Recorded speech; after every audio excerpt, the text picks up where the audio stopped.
Frank Sheeran's farewell to Jimmy Hoffa echoes with the weight of a secret only he bore. The truth behind Hoffa's disappearance.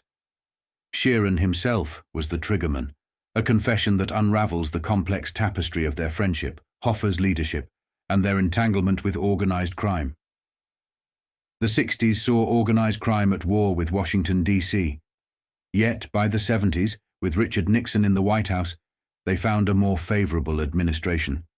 Nixon, seeking broader support, especially from the working class and Teamsters Union, moved to free Jimmy Hoffa from prison. Hoffa, the Teamsters Union president, was a figure of controversy and charisma, leading the union to unprecedented heights.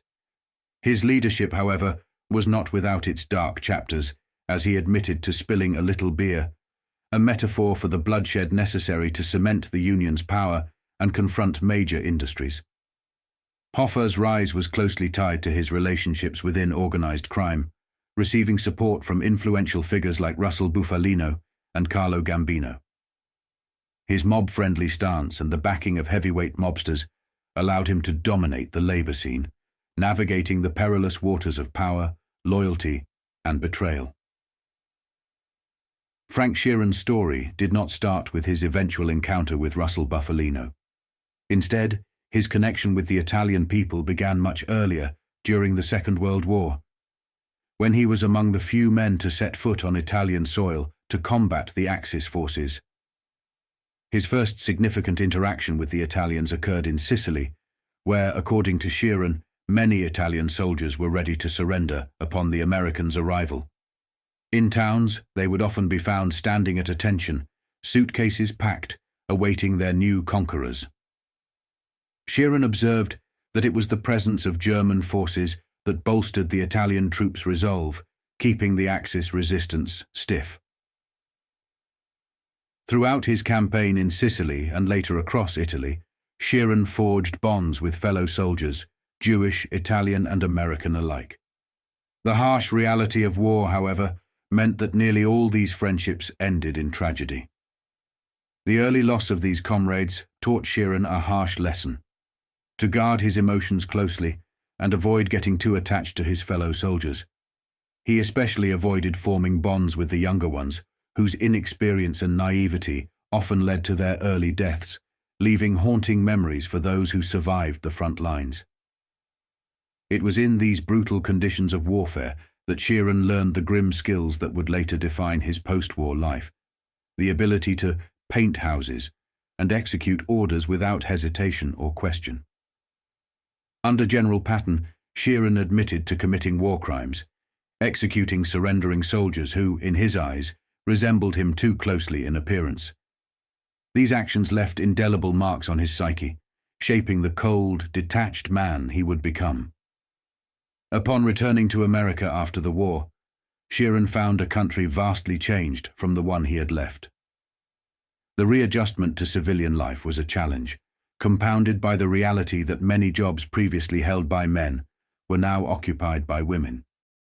Despite having the option to remain in a safer military role during the war, Sheeran had chosen the front lines out of boredom, a decision he would come to regret. Back home, his wartime experiences and the skills he had acquired did not translate easily into peacetime success.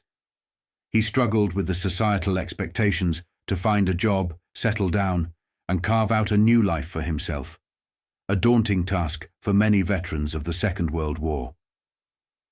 Opting to start anew, Sheeran took a job as a truck driver, setting him on a path that would eventually lead him into the underworld and to his fateful meeting with Russell Bufalino. Frank settled into a seemingly ordinary life, marrying and starting a family, unaware that his background made him an ideal candidate for the mafia.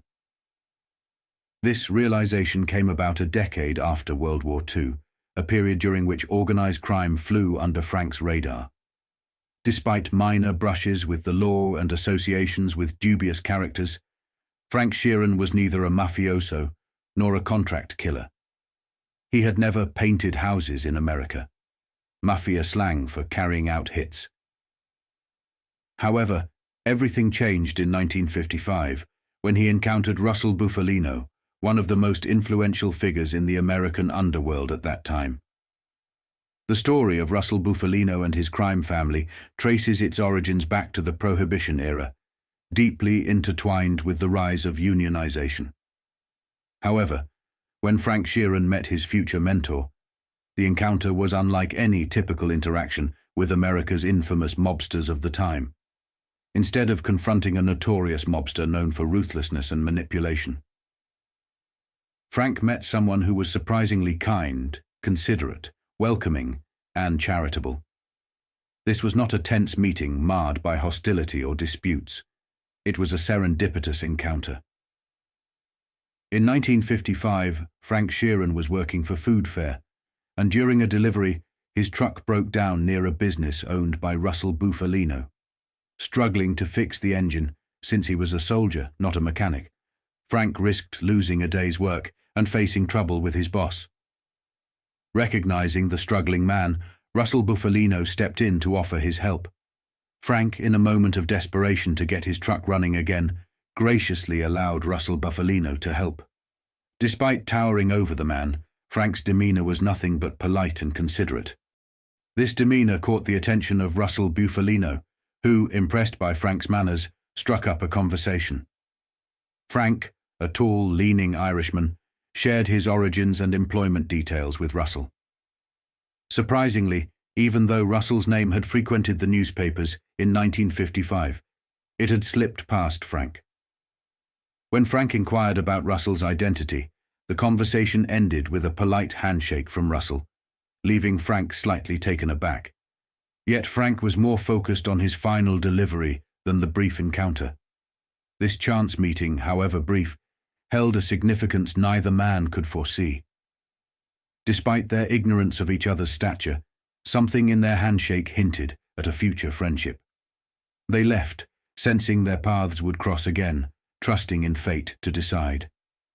Frank Sheeran immediately respected Russell Bufalino when they first met, struck by the firmness of Russell's handshake, which conveyed strength and determination.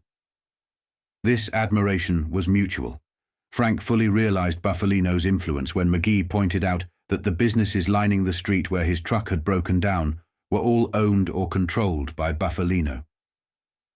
It was a testament to Russell's reach and the beginning of Frank's deeper involvement with organized crime. Russell Bufalino was a pillar in his community, especially among the Italian immigrants who started businesses there.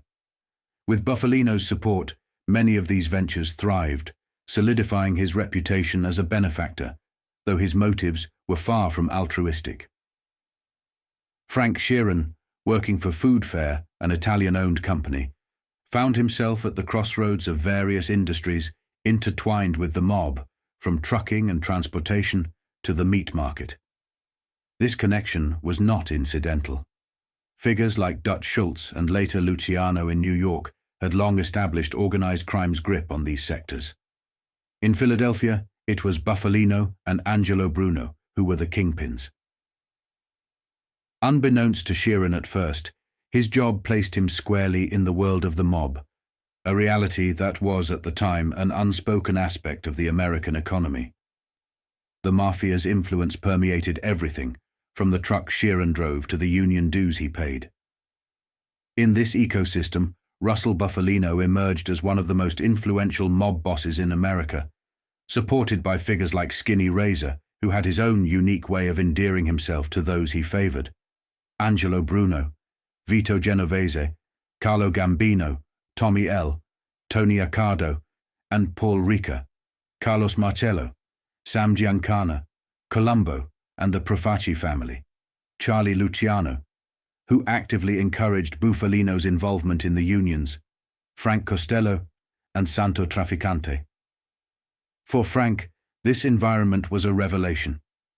The existence of the mafia, though publicly acknowledged through figures like Al Capone, was far more intricate and interconnected than most realized. The mob's organization, demonstrated through regular meetings reminiscent of conventions, was a testament to their structured and pervasive influence. Frank's association with Bufalino and his forays into various mob-run establishments, like the Villa de Roma, marked his full immersion into a world where the lines between ordinary life and organized crime blurred seamlessly. Frank Sheeran found himself mingling with members of organized crime through his associations at bars and restaurants he frequented with work friends. It was in these places that he encountered Russell Bufalino. However, it was a specific encounter with Angelo Bruno, seated beside Bufalino in a restaurant, which marked a turning point for Frank.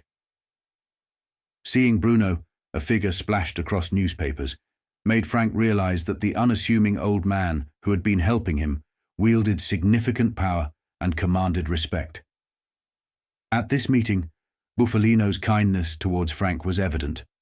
Before Frank saw Bufalino approach Bruno, they shook hands, and Frank reminded him of their first encounter when his truck broke down. Bufalino impressively remembered the exact issue, the timing belt, showcasing his remarkable memory and ability to never forget a face. In a light-hearted manner, Bufalino then asked Frank if he was intimidated by tough people. Frank confidently replied that he was accustomed to dealing with tough individuals. After their handshake, Bufalino walked towards Angelo Bruno. In that moment, Frank realized the extent of Bufalino's respect and influence. The concept of a mob boss or a boss of bosses was not something the American public was familiar with at the time. Notable figures like Anastasia were still alive, Luciano was in Sicily, and Jake Guzik had just passed away in 1956, leaving behind a legacy continued by men like Paul Ricca and Tony Accardo. New York was under the influence of individuals like Tommy Lucchese, Frank Costello, and others who were deeply connected to the unions.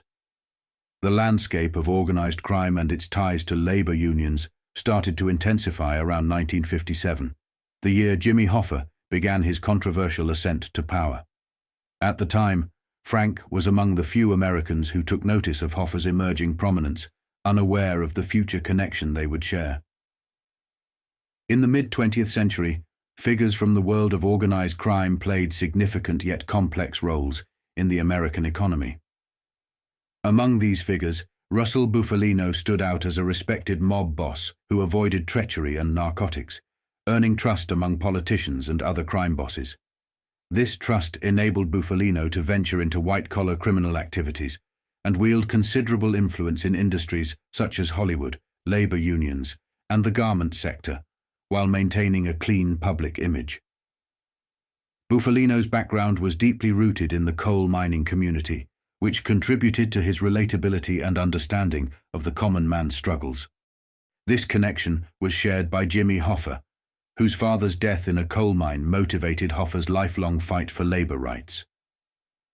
By the 50s, Hoffa began to rise in prominence, leveraging his alliances with crime families, including the Bufalino family, the Detroit families as well as the Chicago outfit, to consolidate control over the Teamsters Union and other labor organizations. These partnerships facilitated the peaceful expansion of their influence and financial gains across various sectors. In this era, the criminal underworld was in chaos. Key figures like the Mangano brothers disappeared in 1951, shaking up the power dynamics. Luciano observed that their deaths greatly expanded Anastasia's crime family, making it 4 times larger but difficult to manage. The Mangano family had significant influence in unions, and Anastasia emerged as a formidable leader. However, Carlo Gambino, quietly plotting, was not raising suspicions. The turning point came with the murder of Albert Anastasia 3 weeks before the Appalachian disaster, which significantly altered the balance of power.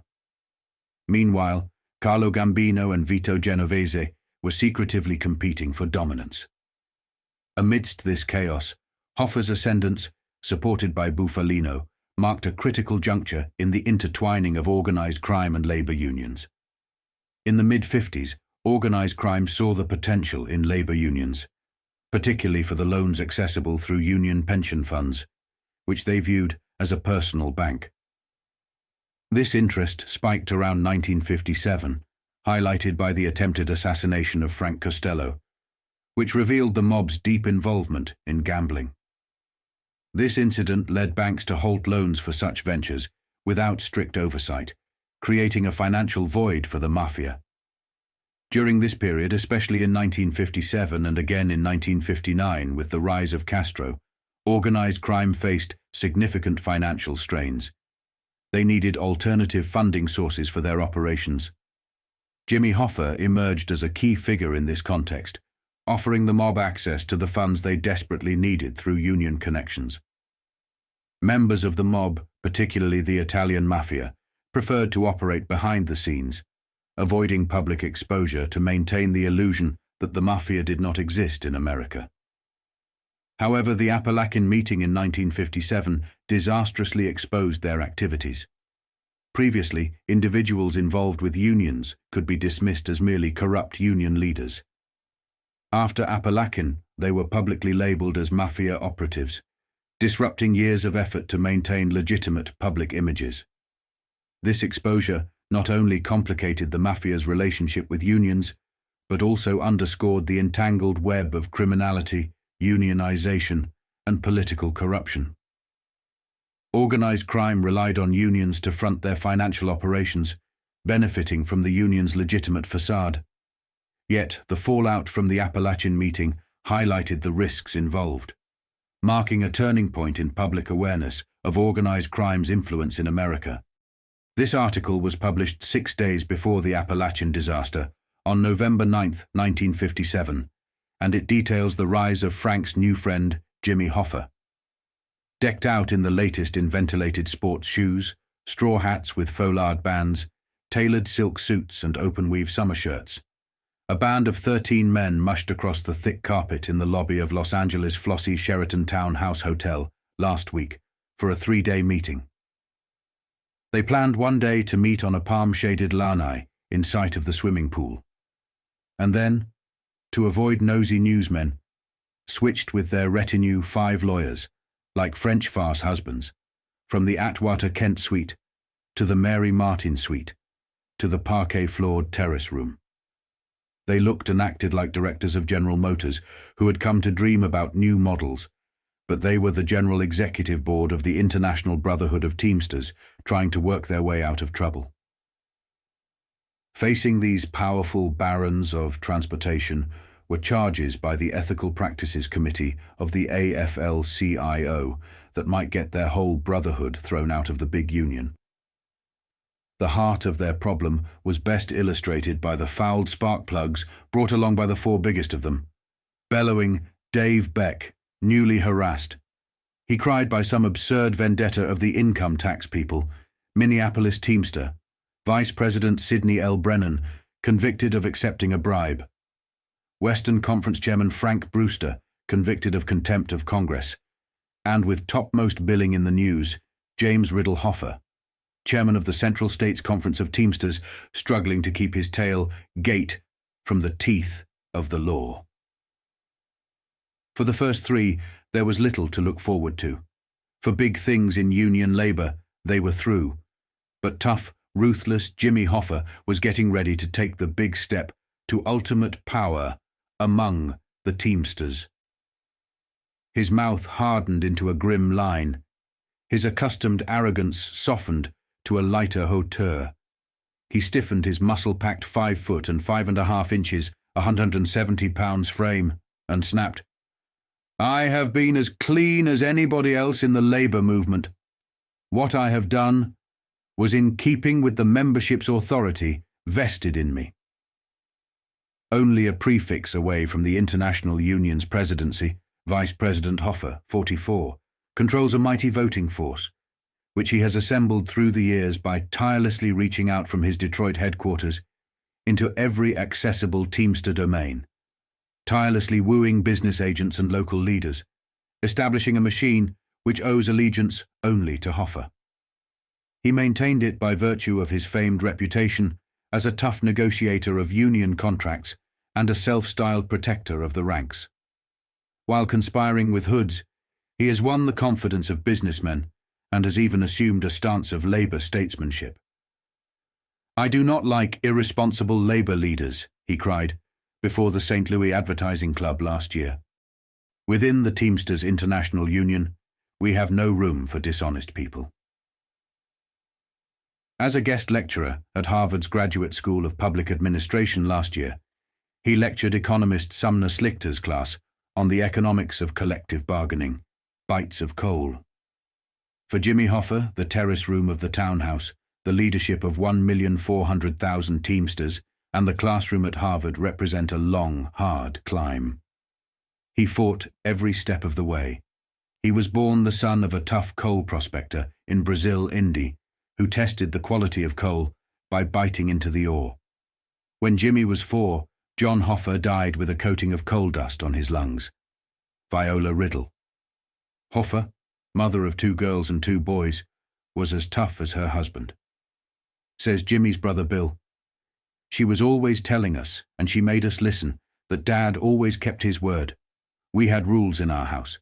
If your mother or father told you to do something, you did it. And they only told you once. The second time it meant a swat across the mouth." To this day, one of Jimmy Hoffa's proudest boasts, confirmed by people who deal with him, is that he always keeps his word. To support her family, Viola Hoffa went to work, tirelessly washing and ironing the laundry that her 2 boys hauled home in a wagon. When Jimmy was about 10, the family moved 20 miles northwest to Clinton, on the Wabash River. The boys chopped and sold wood, set out trot lines in the river, caught catfish, bass, suckers. Some were sold, the rest were eaten at home. They scraped the bottom of the Wabash for mussels, boiled them in big oil drums, sold the shells to button makers at the rate of $6 a ton. They learned how to take care of themselves and to get what they could, any way they could. When Mrs. Hoffa took her children to Detroit's 2-fisted southwest side, the boys continued their endless search for $1. One day they would haul ashes, the next would bring a handsome $2 for passing out handbills, patent medicine ads, to workers at the Ford River Rouge plant. Soon afterward, Jimmy, who was later to lecture at Harvard, quit Niner School after the 9th grade. It was a tough life. Brother Bill took the crime road. Felonious assault 1938, violation of probation 1940, carrying concealed weapons 1942. Today Bill Hoffa is a business agent for Teamster Local 614 in Pontiac, Mich. Berries and bruises. Ambitious, Jimmy Hoffa, a smarter boy, hardened his muscles on a series of jobs, most of them part-time, until at 18 he hoisted himself into steady work in Detroit with the Kroger grocery chain. The job: unloading boxcars at 32 cents an hour. Jimmy and his co-workers got paid only for actual hours worked, though they had to stay close by the loading platforms for 12 to 15 hours a day. In 1932, Jimmy organized a strike. Gathering a 6-man committee, he made his demands on the management just as a carload of strawberries and cantaloupes arrived at the warehouse. The company, faced with imminent spoilage of the fruit, quickly made peace. "It was only a small raise," says Hoffa, "but they gave us an insurance deal." With the passion of his father cracking his teeth into raw coal, Jimmy took a hungry bite of victory. Within 2 years, he had acquired an AFL charter, moved his boys into the Teamsters Union, taken over the trusteeship of debt-ridden Teamster Local 299 in Detroit. Single-mindedly, he shoved ahead. "In those days," says Hoffa in his rough staccato voice, "Detroit was the toughest open-shop town in the country. It was like a dime crime novel, with all the shootings and sluggings. I was hit so many times with nightsticks, clubs and brass knuckles that I cannot ever remember where the bruises were. But I can hit back. Guys who tried to break me up got broken up. It was no picnic, but I gave as good as I got." He gave service too. In the dreary Depression days of strikes and lockouts, Hoffa's springy figure and his vibrant personality, expressed with a wealth of the 4-letter words, became a familiar sight. His commodity was spirit. He found men to form picket lines, sometimes scraped up money to pay for their bread. He toured meetings of locals like an itinerant troubleshooter. "I know how to coordinate all the locals, how to use them to give full strength wherever we need it." Wore out his share of shoe leather on countless picket lines. "I was picked up off a picket line and put in jail 18 times in 24 hours. Every time I went back." It was on a picket line that he met Josephine Posiwak. She was a striking laundry worker, and he was an interested teamster. They were married in 1936, have a son, James Philip, 16, and a daughter, Barbara Ann, 19. Jimmy does not expect Josephine to do picket line duty now. When he took the stand before the McClellan Committee, he said, "I asked my wife not to watch it on TV. It would just upset her. What is the use of her watching things she does not understand?" Power and push.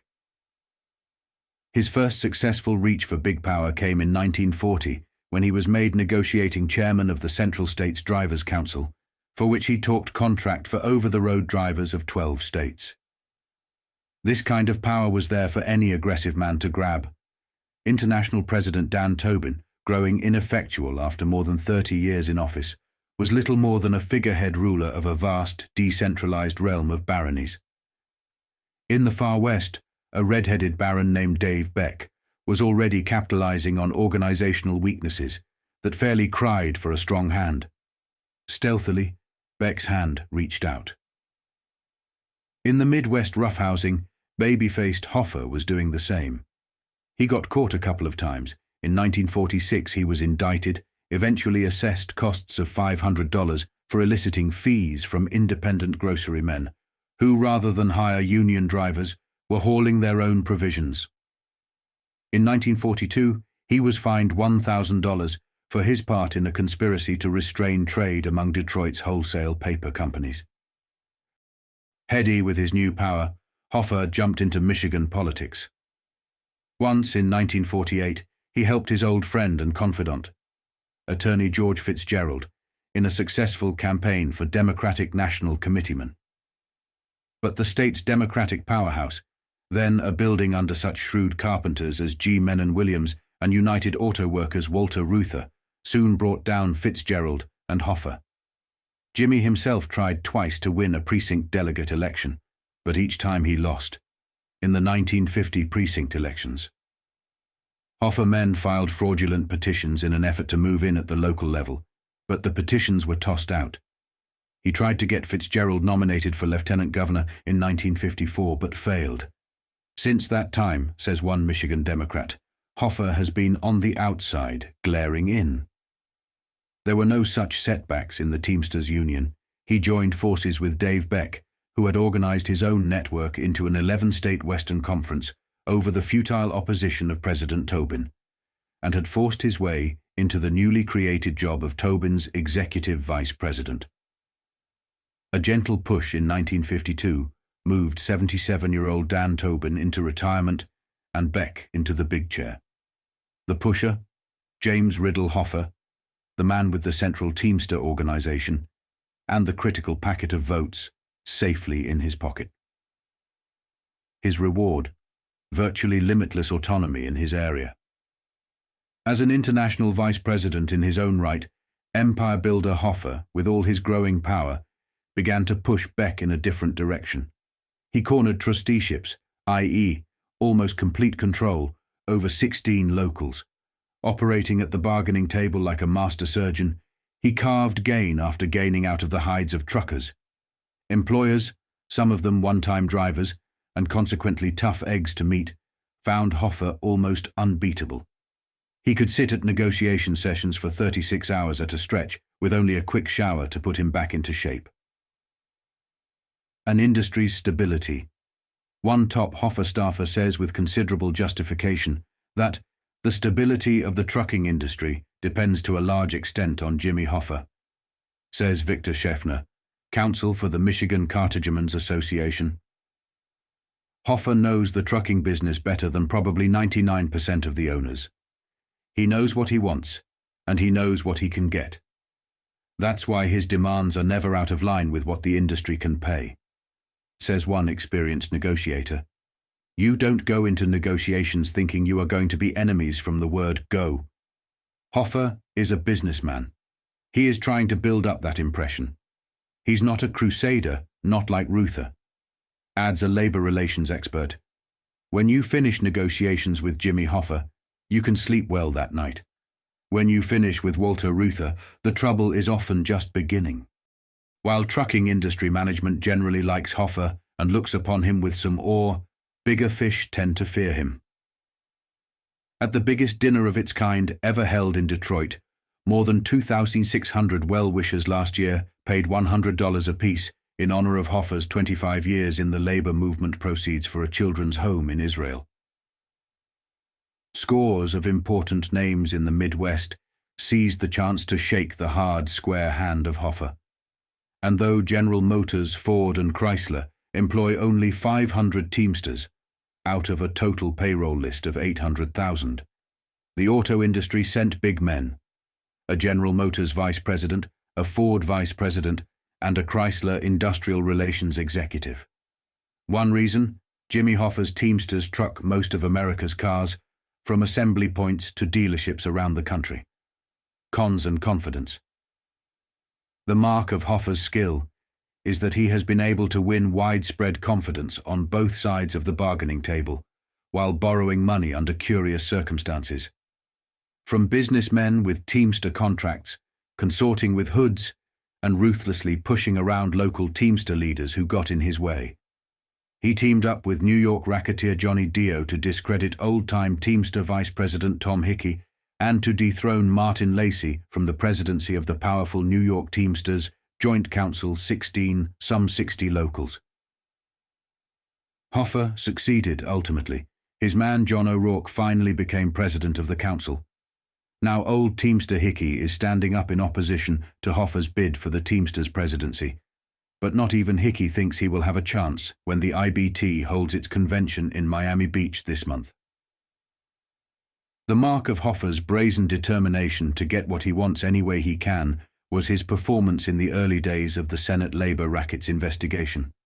New York lawyer John Cy Cheasty swore that Hoffa hired him to spy on the committee's investigative work. When Hoffa was arrested and tried on bribery and conspiracy charges before a jury of 8 Negroes and 4 whites, Hoffa's good friend, ex-heavyweight boxing champion Joe Louis, made a conspicuous show of himself in the courtroom. During the trial, John Cheasty noted a recurrent Hoffa action. Jimmy, he said, would wait till the jury's eyes were turned from him, then raise a hand as if to rub his neck.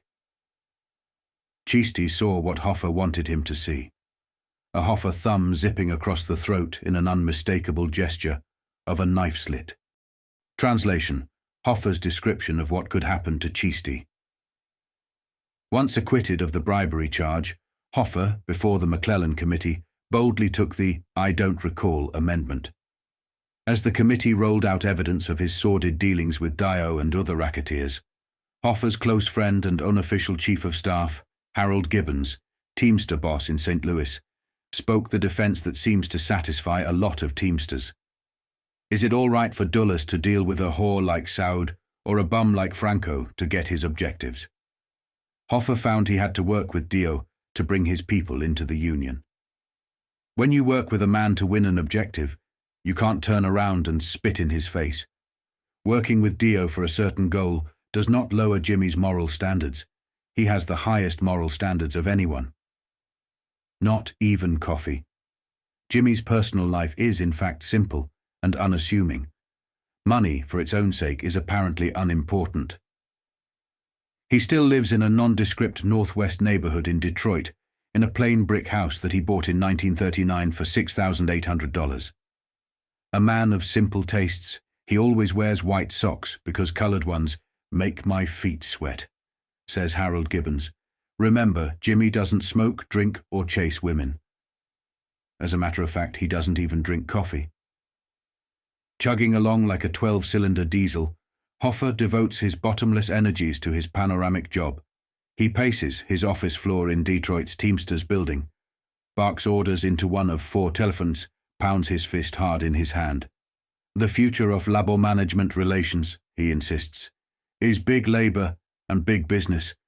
There is no room for the small business or the small union.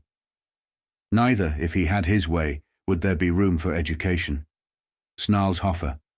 I don't have a man working for me who don't come off a truck or off the dock. I don't have any college boys and I don't need them. For his critics, Hoffa claims only contempt. I don't give a damn what they say, he says. Jimmy Hoffa can take care of himself. Why don't the newspapers go out and ask my members what they think of Jimmy Hoffa? They can't prove I've misused my union power. Indifference and fear. For the most part, rank-and-file Teamsters across the nation, the men who pay their $2 or up to $6 monthly dues, are content to keep their eyes on the road and not on union affairs. They roll into the city platforms to unload produce and furniture, autos and chickens. They drive cabs, deliver flowers, department store merchandise and groceries, and cart off garbage.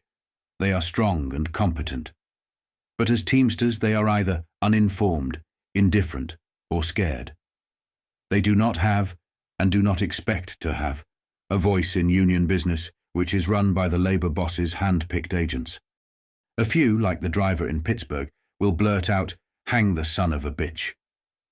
But a more common reaction is that of the Boston milk wagon driver who said, "The court didn't find him guilty of bribery. For my dough, he's a go-through guy." More ominous, and often just beneath the surface, was the reaction of a Philadelphia truck driver when asked what he thought of Hoffa. "I'd rather look at that river over there than float in it."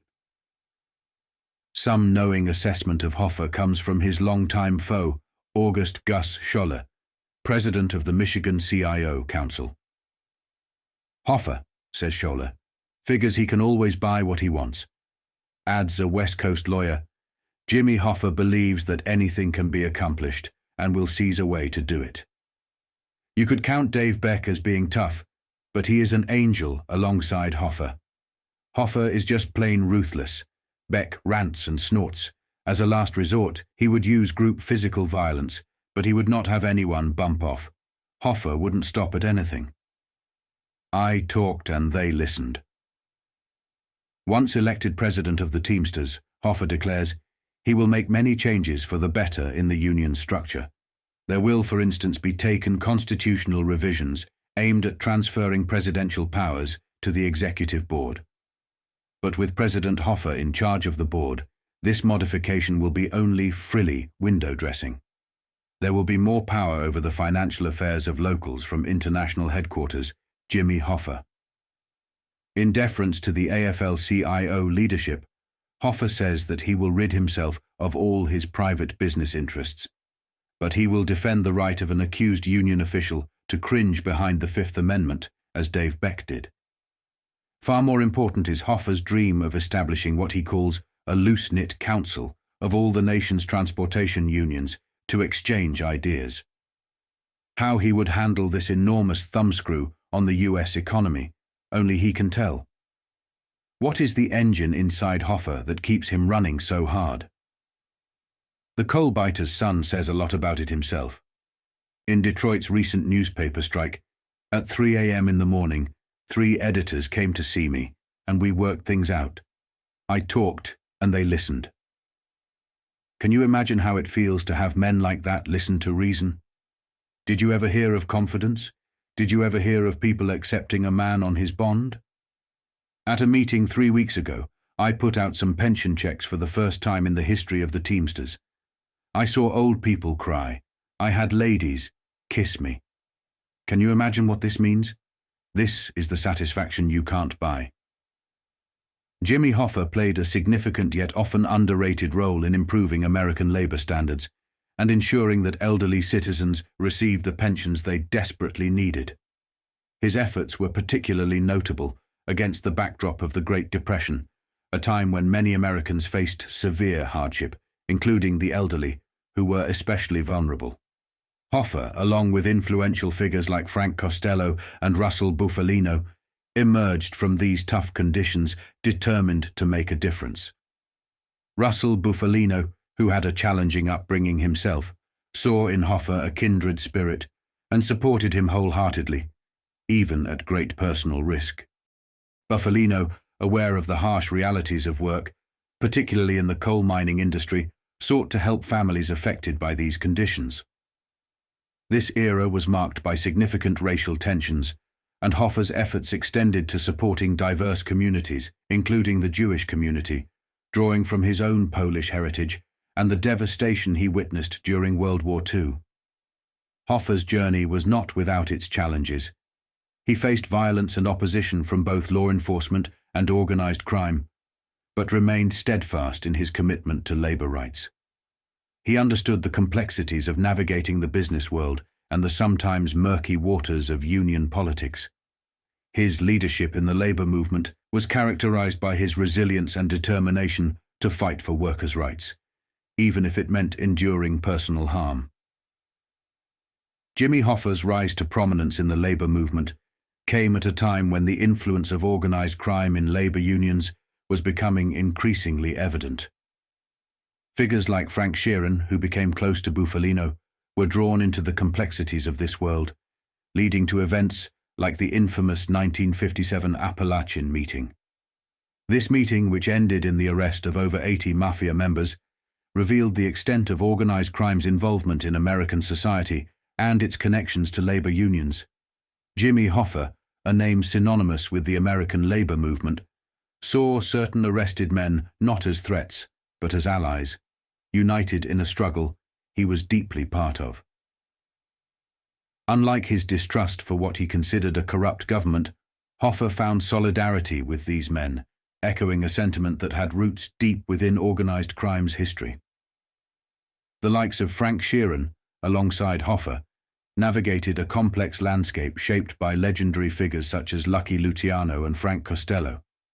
This legacy, entrenched in the 50s and gaining momentum into the 60s, hinted at a power formidable enough to challenge even the US government. Hoffa's journey was one of both alliance with the working class and a gradual, inevitable intertwining with organized crime. As he rose in power within the Teamsters, his relationship with the mafia and their influence over unions deepened. This connection, initially seen as a tool for empowerment, gradually became a path leading Hoffa to imprisonment, marking both his rise and fall. Despite the increasing entanglement with organized crime, Hoffa's intent remained to champion the cause of the labor force, standing firm against formidable adversaries. Yet, as his power grew, so did his ambition, eventually embodying the very essence of the Teamsters he aimed to uplift. In 1957, as the mafia stepped into the public eye, it stirred significant turmoil, particularly for the Teamsters Union. Jimmy Hoffa, chosen by the mob, found himself entangled with some of the most influential figures in American organized crime. These men hailed from diverse backgrounds: Italian, Irish, Polish, Jewish, and even British, showcasing the multicultural makeup of organized crime, unions, and politics. Their plan to manage the Teamster pension fund would spark controversy, especially when Hoffa, ever the firebrand, erupted during meetings. Unlike David Beck, who lacked such boldness, Hoffa was unafraid to shed blood for his cause, resorting to threats and violence far beyond mere strikes. By the time Frank Sheeran grew close to Hoffa, the pension fund had ballooned from $200 million to over $1 billion, turning into a lucrative revenue stream for organized crime. This period saw the mafia reinvesting in gambling, hotels, resorts, and real estate, not only in the US, but also in international ventures, leveraging their newfound wealth to expand their empire lost in Cuba into Las Vegas, the Bahamas, South America, Brazil, England, Europe, including Paris, Madrid, and London. They were also making a move into Monte Carlo. The disappearance of Hoffa coincided with the legalization of gambling in Atlantic City in 1975, marking a new era of corruption and opportunity for the mafia. Unlike the complex and risky income from narcotics, which demanded money laundering and attracted unwanted attention from law enforcement, this source of revenue proved unreliable and more trouble than it was worth, especially for securing political protection. Teamster money offered a seemingly endless resource. It could be used to influence elections, bribe politicians, and fund ventures in various industries, including Hollywood, without the risks associated with drug money. This new era echoed the mafia's glory days of prohibition, allowing them to dominate the gambling, tourism, and entertainment sectors. With the international reach of the Teamsters Union, their influence was not just national, it was global. The mafia could now finance any project anywhere, from movies to businesses, even to the extent of influencing political and economic landscapes abroad. This was not just a return to power. It was an expansion of it, heralding a new age of mafia influence fueled by the financial might of the Teamsters pension fund. During the late 50s, particularly in 1958 and 1959, the relationship between labor unions and organized crime deepened significantly. Notably, Tony Provenzano, the vice president of the Teamsters Union, exemplified this intertwining. Provenzano was not just a union leader, he was a captain in the Genovese crime family, with ties to other notorious crime syndicates, including the Bufalino family and Carlos Marcello's operation in Louisiana. Despite not being as prominent as Russell Bufalino, Provenzano held considerable influence, even maintaining connections with political figures, such as playing golf with President Nixon. This era also saw heightened public attention on organized crime's control over various sectors, sparked by high-profile incidents like the shooting of Frank Costello and the murder of Albert Anastasia. These events underscored the mafia's grip on both the gambling world and the union movement. The key figure in this domain was Russell Bufalino, who commanded respect across the New York, Chicago, and Southern mafias. Known for his behind-the-scenes power and discretion, Bufalino became increasingly visible in union affairs, especially after the Appalachian Meeting debacle. Bufalino's influence was so pervasive that anyone needing to navigate the union landscape, engage in bribery, or resolve business disputes invariably sought him out. His approval was crucial for any significant action, including the resolution of disputes involving high-profile figures like Anastasia and Costello. As Jimmy Hoffa's confidant, Bufalino was deeply involved in union strategies and decisions. Frank Sheeran, closely affiliated with Bufalino's family, carried out numerous assignments for the mafia, further entwining organized crime with union activities. In an era of intense underworld activity, when Jimmy Hoffa sought the alliance of figures like Russell Bufalino, he was not just looking for counsel. He needed individuals adept in painting houses and doing their own carpentry, euphemisms for assassination and body disposal. Frank Sheeran, caught in this web, proved himself an invaluable asset to Bufalino. Despite his ruthlessness, Bufalino recognized Sheeran's potential, particularly impressed by his fluency in Italian, a skill that endeared him to the proud Sicilian mob boss. Russell Bufalino, beyond his criminal enterprises, was a man of his community. He took immense strides to assist his fellow Sicilians, from setting up businesses to addressing healthcare and survival needs during harsh winters. Following a devastating winter that took the lives of children and the elderly, Bufalino ensured such tragedy never recurred, saving countless lives and earning deep respect within his community. Frank Sheeran's connection to Bufalino deepened through shared cultural appreciation. Sheeran's experiences in Catania, including the local practice of drying spaghetti in the sun, impressed Bufalino, highlighting Sheeran's adaptability and respect for Sicilian culture. This respect facilitated Sheeran's acceptance among Italian and Jewish mob circles, despite his Irish heritage. His ability to converse fluently in Italian with mob leaders like Angelo Bruno and Bufalino himself solidified his position within their ranks. Bufalino saw a kindred spirit in Sheeran and introduced him to Jimmy Hoffa, marking the beginning of a significant relationship.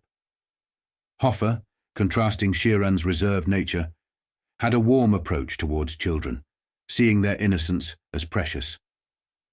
This difference in temperament added a new dimension to Sheeran's life, influenced by the coldness wrought by war. Hoffa's ability to express love and care, especially to Sheeran's daughter, provided a stark contrast to Sheeran's own struggles with emotional expression.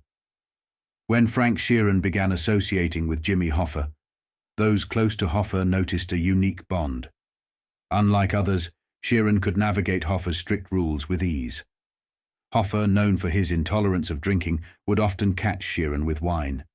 Yet, when questioned, Sheeran's playful response, Lightening the wine to the moon lightened the mood among the men. This camaraderie masked the gravity of their actions.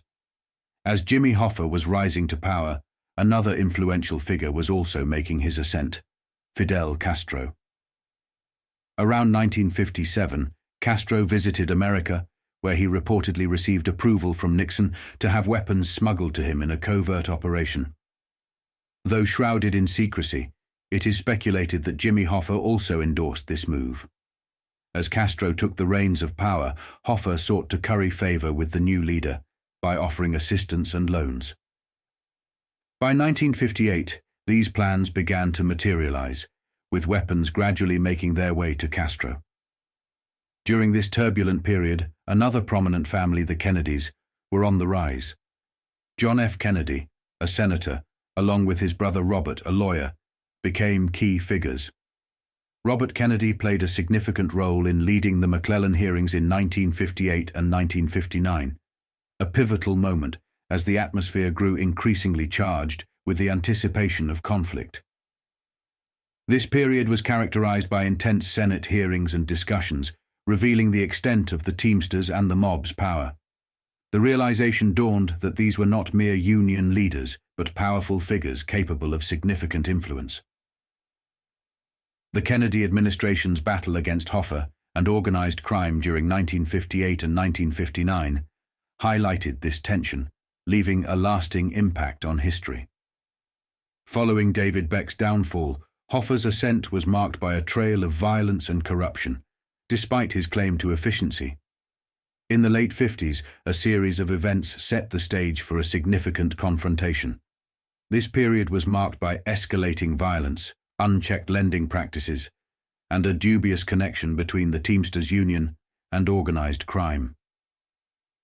The Kennedy administration, keen on addressing these issues, found an opportunity to act. Robert F. Kennedy, then associated with the McCarthy hearings and criticized for his aggressive anti-communism stance, sought to redeem his reputation. His focus shifted towards the corruption within the Teamsters, a path previously explored by Senator Estes Kefauver in 1951 and Judge Samuel Seabury as far back as 1931. By delving into historical cases, including those involving figures like Abe Arelis, Robert Kennedy aimed to understand the depth of the influence wielded by these criminal organizations and the extent of their ability to silence opposition.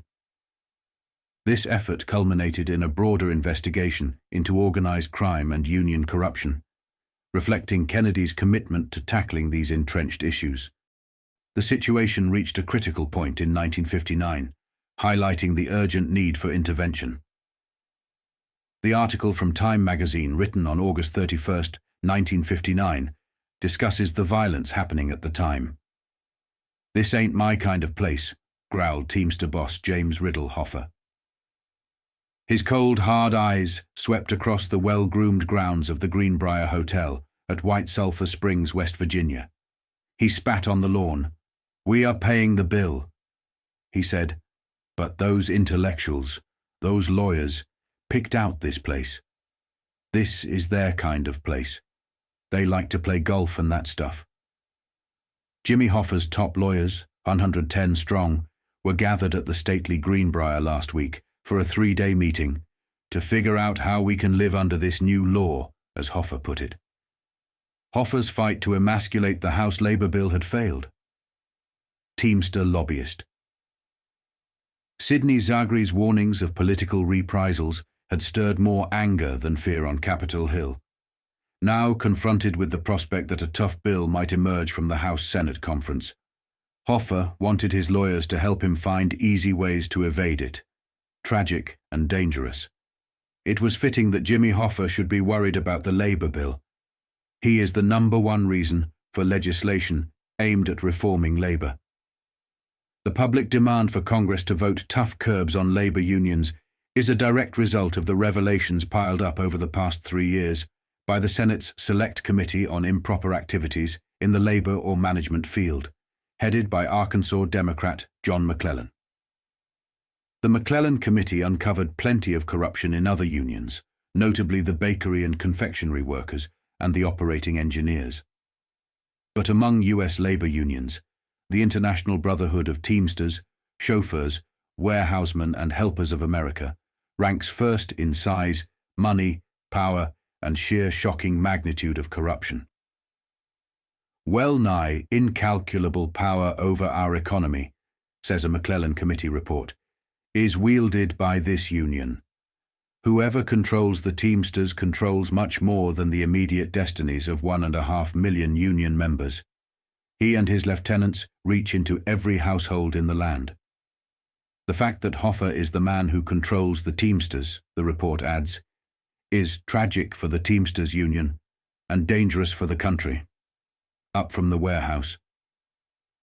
Squat, muscular James Riddle Hoffa, 46, once tried to sum up in 4 short sentences his career after he left school at the end of the 7th grade. I got a job in a department store, stock boy. Then I got a job at Kroger's, and that is my whole life. Pretty simple life. It was a lot more complicated than that. But in one sense, Hoffa's career indeed followed a simple line, straight up the ladder of labor union power. He started by organizing his own union at the Kroger grocery chain warehouse in Detroit, where he unloaded boxcars and trucks. At 19, he took his warehouse workers into a Detroit Teamster local. At 24, he became president of Detroit's Local 299, a post he still holds. In the 40s, he spread out through the Midwest, then moved south and east. During the mid-50s, when fat, greedy Dave Beck was president of the Teamsters, Jimmy Hoffa was his number 2 man on the surface, but already number 1 in real power. In 1957, he elbowed discredited Dave Beck aside, got himself elected president with a salary of $50,000 a year, plus $15,000 extra from Local 299, plus a bottomless expense fund. Despite his prosperity, Jimmy Hoffa, with his wife Josephine and their son and daughter, has conspicuously continued to live in the lower middle-class Detroit house that he bought 20 years ago for $6,800. It is now worth about $22,000. The best forgettery. Hoffa's rise to power and the uses he has made of it are detailed and documented in the McClellan Committee record, sprawling over 44,000 pages of testimony. Backing up the transcripts are truckloads of documents, photostats and recordings gathered by dozens of investigators under the zealous generalship of Committee Counsel Robert F. Kennedy, younger brother of presidential hopeful. John F. Kennedy, himself a McClellan Committee member. But for all its awesome bulk, the record has some significant gaps.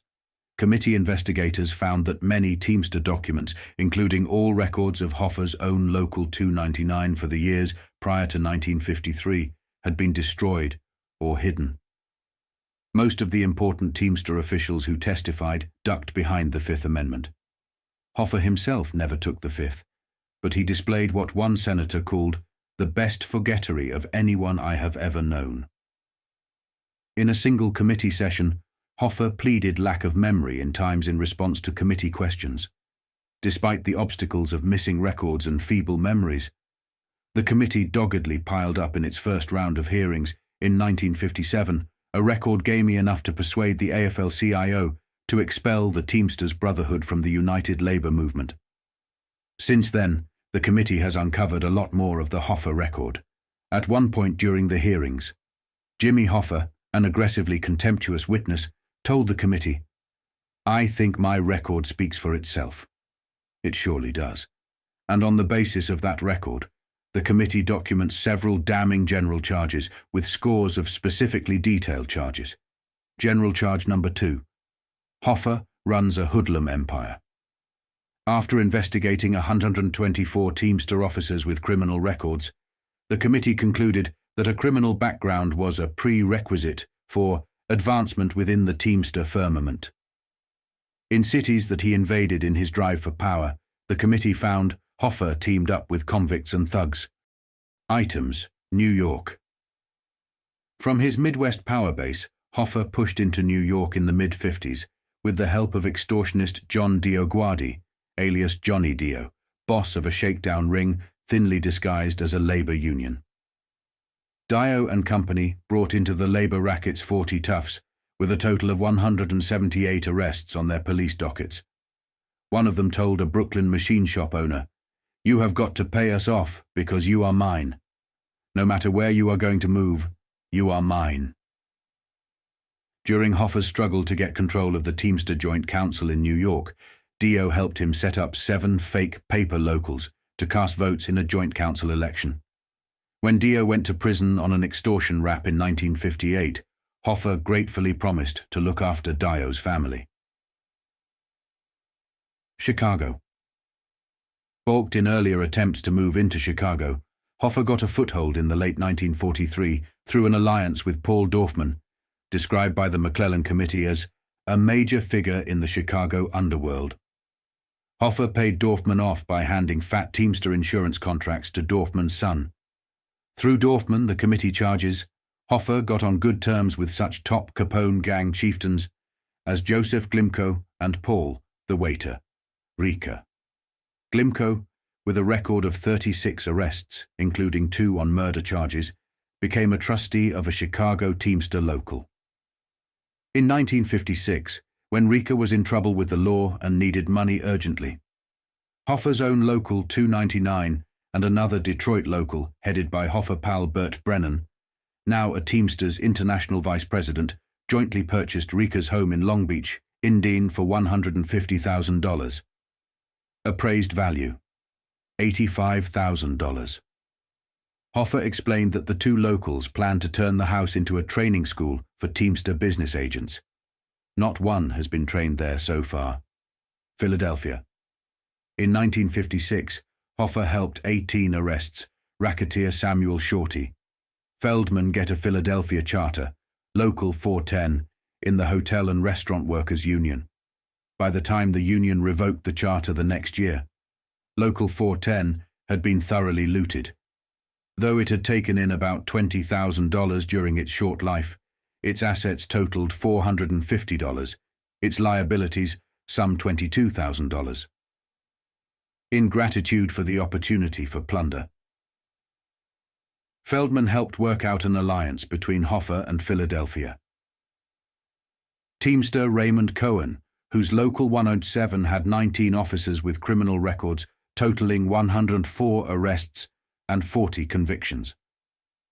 Cohen stands accused by the McClellan Committee of misusing more than $400,000 in Local 107 funds. Confronted with the accusation, Cohen dodged behind the Fifth Amendment. When Hoffa took over as Teamster president, he picked Cohen as one of the Brotherhood's 3 international trustees. The trustees are supposed to see to it that Teamster funds are properly used and accounted for. Minneapolis. Fleeing an investigation of an attempted murder in Miami, Gerald Connolly found a haven as head of Teamster Local 548 in Minneapolis. When he got into trouble with the law there on charges of extortion and dynamiting, Teamster organizations under Hoffa's control paid out several $1,000s for Connolly's lawyer fees. Detroit. Hoffa helped Herman Kierdorf get a parole from a prison term for armed robbery, hired him as a Teamster organizer. Hoffa also found a job as a Teamster business agent for Herman's ex-convict nephew Frank, who then set about shaking down small businessmen in Flint, Michigan. He was fatally burned last year while setting fire to a Flint dry cleaning establishment, asked by the McClellan Committee to name some of the hoodlums he had got rid of since becoming Teamster president. Hoffa had the gall to list the late Frank Kierdorf. Other ex-convict business agents of Hoffa-controlled Teamster, locales in and around Detroit, include Larry Welsh, convicted of sodomy, Zygmunt Snyder, twice convicted of armed robbery, and Jimmy Hoffa's older brother, William, convicted of assault and carrying concealed weapons.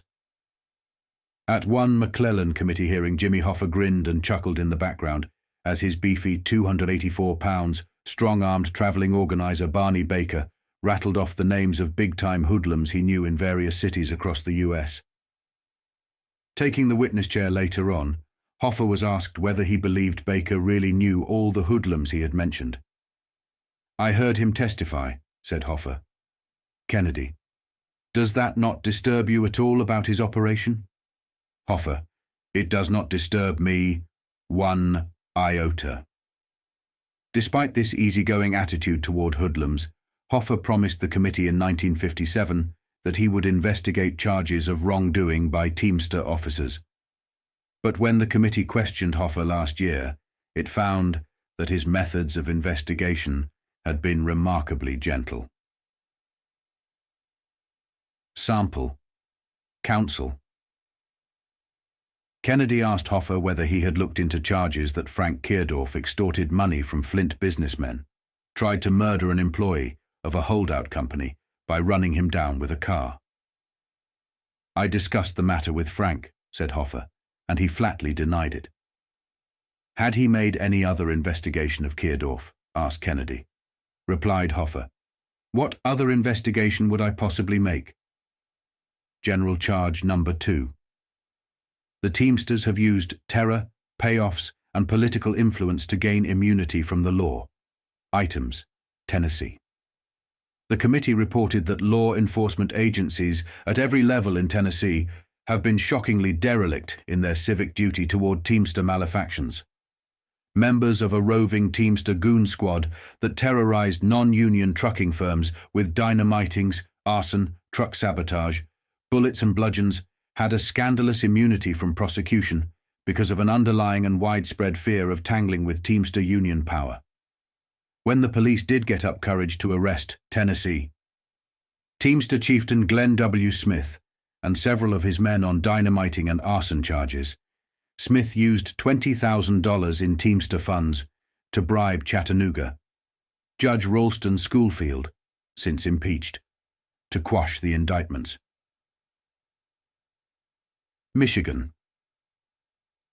"The police are afraid," said a Flint businessman harried by Teamster extortionists. A Detroit police officer testified that the people of the state of Michigan did not get a fair trial when Judge Joseph Gillis, who received thousands of dollars in campaign contributions from Hoffa and Company, presided at the trial of a Teamster official. Kansas.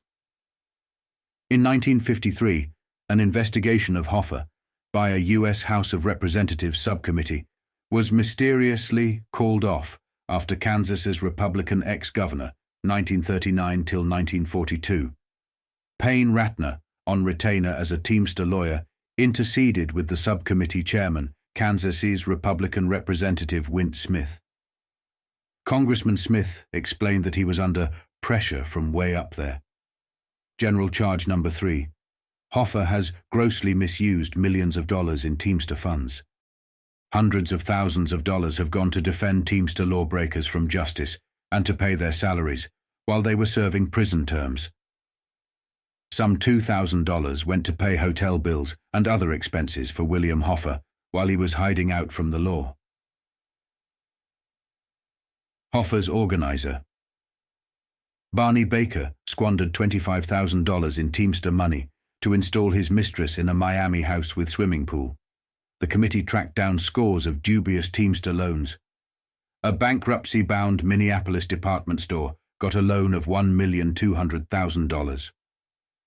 Two former members of the Michigan State Legislature, James P. Hannon and John McElroy, gathered $280,000 in Teamster loans to set up a sanitarium in Detroit.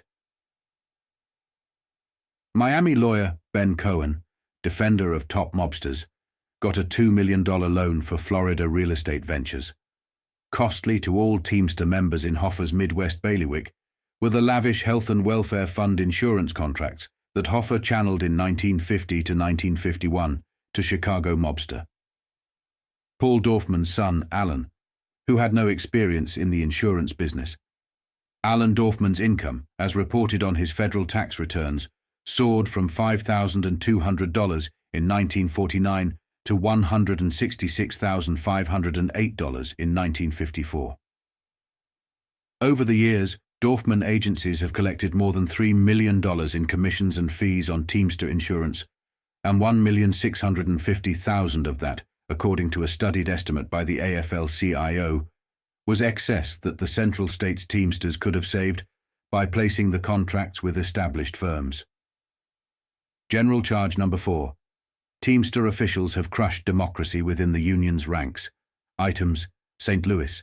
Teamster Vice President Harold Gibbons, Hoffa's executive assistant, captured the presidency of Joint Council 13 in St. Louis by bringing Teamster Local 447, carnival workers, into the council shortly before the election. The carnival workers' jurisdiction was listed as the entire U.S., and there was no reason for the outfit to belong to Joint Council 13 except that Gibbons needed votes. Nashville. Shortly before an election in 1956, an official from Teamster headquarters in Washington showed up in Nashville, declared all but 11 of the 3,300 members of Local 327 ineligible to run for office. Pontiac, Michigan.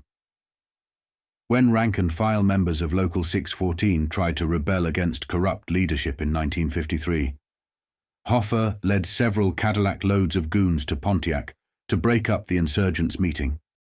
Hoffa's own election to the Teamster presidency, the McClellan Committee charges, was a mockery of Union democracy. By the committee's count, 57% of the delegates who voted for Hoffa at the Teamster Convention in Miami in 1957 were picked in ways that violated the Teamster Constitution. Saints and sin. Despite these facts, Hoffa still has his defenders and even his admirers, and they pop up in some of the oddest places. Last June, for example, Harvard University's industrial relations professor James J. Healy wrote in the Harvard Business School Bulletin that Hoffa may yet emerge as one of the outstanding labor leaders of all time. True, there are blots on Hoffa's record, Healy admitted, but some of the greatest saints had their schooling in sin. Jimmy Hoffa does in fact have some minor virtues. He does not smoke or drink. He does not share the liking of many Teamster chieftains for flashy clothes and gaudy nightlife.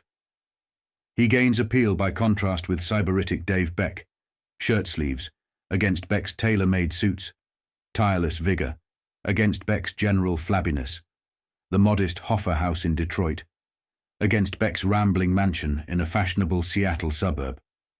But what really accounts for whatever lingering esteem there may be for Jimmy Hoffa is the image of him as a dedicated labor leader. Sure, the argument runs, Hoffa is tough, rough, and he pals with crooks. But at least it can be said for him that unlike Beck, he is not interested in making money for himself, and unlike Beck, he is devoted to the interests of rank-and-file workers. The record, which Jimmy Hoffa says speaks for itself, explodes both of these notions as myths. Myth number 1. Jimmy Hoffa, the committee charges, has shown a keen interest in making money for Jimmy Hoffa.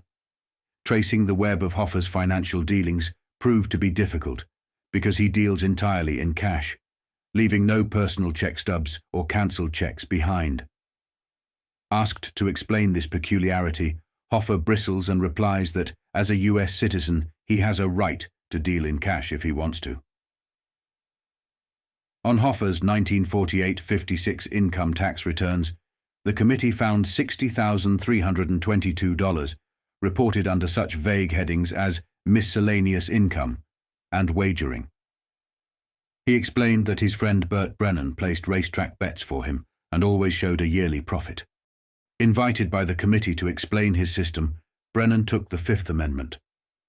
Committee investigators tracked down many loans made to Jimmy Hoffa, but found remarkably little evidence of repayments. Several recipients of Teamster loans showed their gratitude by lending Hoffa money or showing excessive kindness to his friends. Teamster lawyer George Fitzgerald got the Michigan Conference of Teamsters Welfare Fund to loan $1 million to a realtor who paid Fitzgerald a $115,750 finder's fee. Hoffa, the committee found, has been involved in many business undertakings, including 2 summer camps, oil leases, a cattle farm, intricate real estate deals, and various trucking ventures, in which he got generous help from trucking company owners with whom he negotiated as a labor leader. The most profitable trucking deal, as far as the committee investigators could trace, was Test Fleet Incorporated, set up for Hoffa by a big Midwest trucking firm, Commercial Carriers Company. Had some trouble with striking Teamster drivers in Flint, Michigan, and Hoffa threw his weight into the dispute in favor of the company. Commercial carriers then set up test fleet, transferred all the stock to Mrs. Hoffa and Mrs. Burt Brennan in their maiden names, then guaranteed a $50,000 bank loan so that test fleet could buy trucking equipment to lease to commercial carriers. Under this can't-lose agreement, Mrs. Hoffa and Mrs. Brennan took in $125,000 profit from 1949 to 1956. Myth number 2. Hoffa has told the committee, and anyone else who would listen, that no matter what else can be said about him, he is first and foremost interested in the betterment of the working conditions of his union members. But in Hoffa's own Detroit bailiwick, Teamster business agent Zygmunt Snyder owned a non-union car wash that paid workers as little as $1 a day. Many a Hoffa crony has collected payoffs from employers for sweetheart contracts. Teamster officer Gerald Connolly negotiated Teamster sweetheart contracts in Minneapolis, including one that lowered wages from $1.32 an hour to $1, another that cut workers back from $65 a week to $58.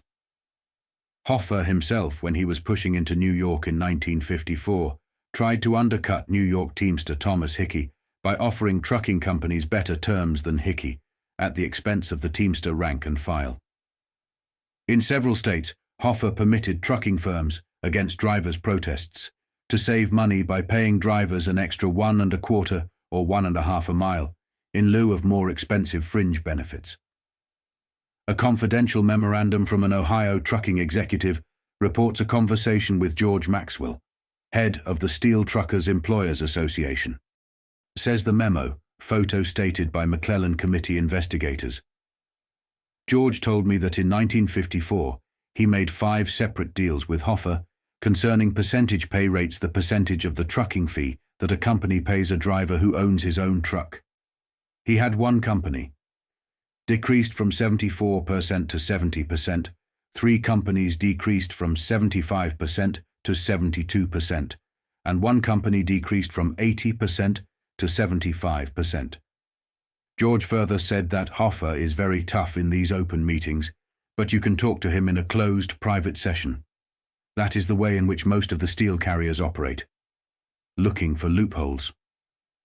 Despite his speaks-for-itself record and all the attacks it has stirred up against him, Jimmy Hoffa is still cockily confident, brimful of big plans for the future, including an alliance of all land, water and air transport unions in the U.S. Expulsion from the AFL-CIO has increased Hoffa's power instead of denting it. The $840,000 a year that the Teamsters used to pay into the AFL-CIO treasury is now available for other uses. And expulsion left Hoffa free to raid the jurisdictions of AFL-CIO unions, which he has done gleefully. The Labour bill might trim Hoffa's power, especially if the Senate adopts the House bill's restrictions on blackmail picketing and secondary boycotts, long-time Teamster weapons. But with his lawyers already at work looking for loopholes, Hoffa is going to make every effort to go on behaving like Hoffa. Last week he finished buying control of the Miami National Bank so that he can use the bank to get around Labour bill controls on what he does with Teamster Welfare Fund money. He plans to channel Welfare Fund millions into Miami National and then distribute the money as bank loans and investments, exempt from Labour bill restrictions. To cancel out any Labour bill ban on secondary boycotts, Hoffa is already setting timetables to rearrange Teamster contracts so that they will all expire at the same time. He plans to try to work out arrangements with other unions so that their contracts will run out at the same time as Teamster contracts. This bill is going to bring on national bargaining, Hoffa predicted. That's where those smart guys in Congress outsmarted themselves. Vanishing files.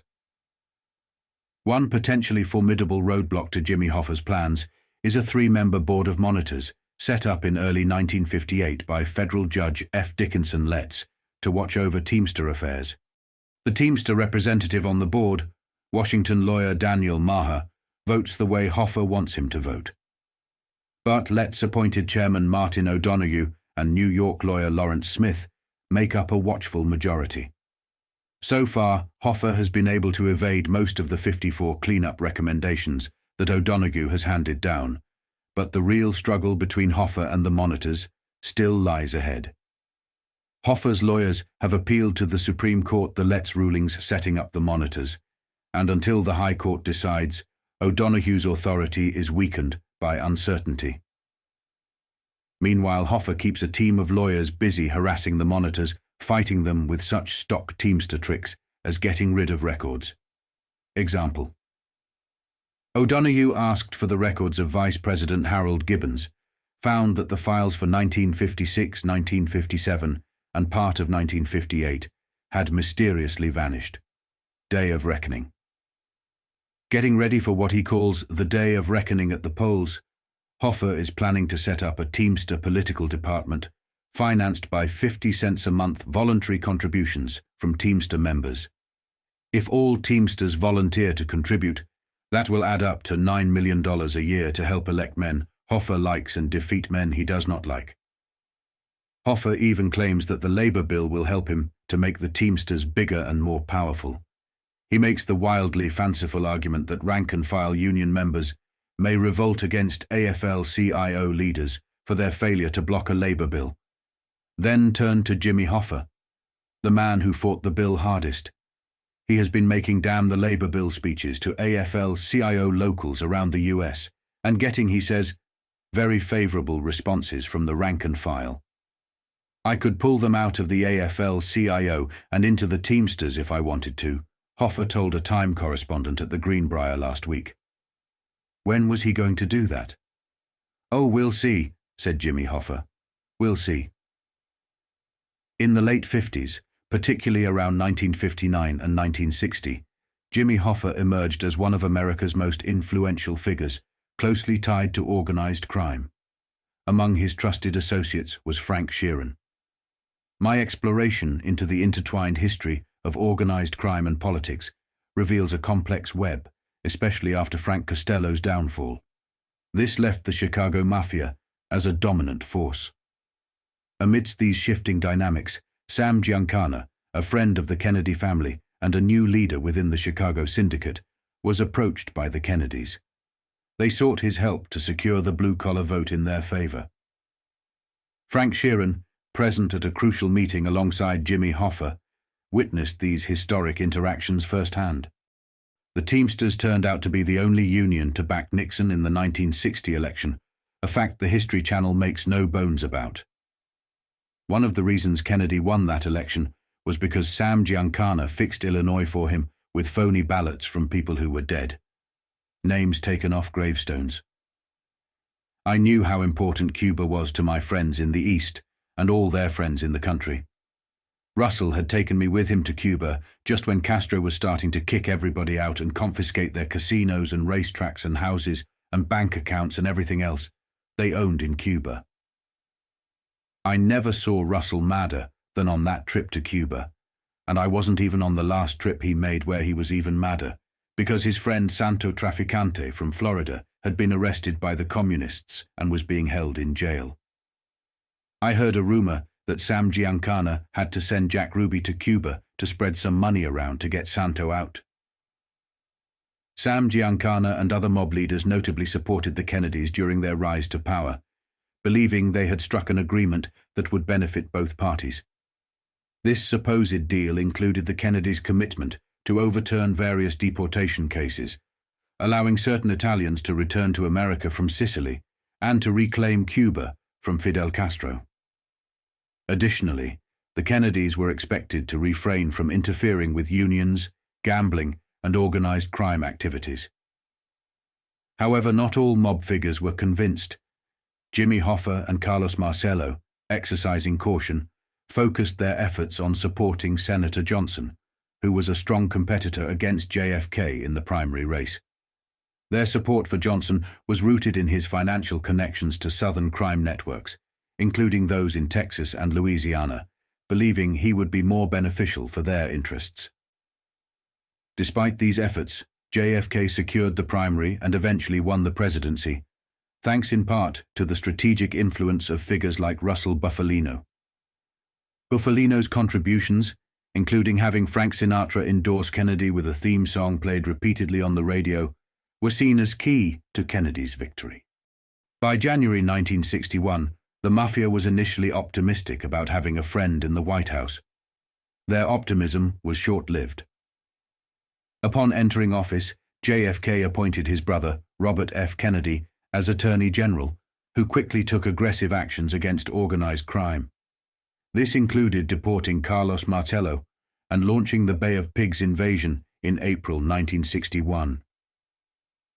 When Kennedy launched his war on organized crime, it caught many off guard. They were puzzled, reflecting on the past, especially the Prohibition era, when figures like Luciano and Lansky clashed with Joseph Kennedy over smuggling operations from Ireland to Boston. They recalled the rivalry between Costello and Joseph Kennedy over legitimate brewery licenses in Britain and elsewhere. They also remembered allegations of Kennedy's anti-Semitism and accusations of Nazi sympathies. However, what they failed to see was the shift in public and establishment sentiment against organized crime. The American people, tired of the influence of gangsters on their everyday lives, demanded action. The aftermath of the McClellan hearings made it clear that politicians could gain favor by targeting the mob. Yet, these criminals were not simple adversaries. Some had roots stretching back to the 1890s, deeply entrenched in various sectors like unions, drugs, money, real estate, and even government contracts. Kennedy's campaign wasn't just against Italian mobsters, but the entire organized crime infrastructure.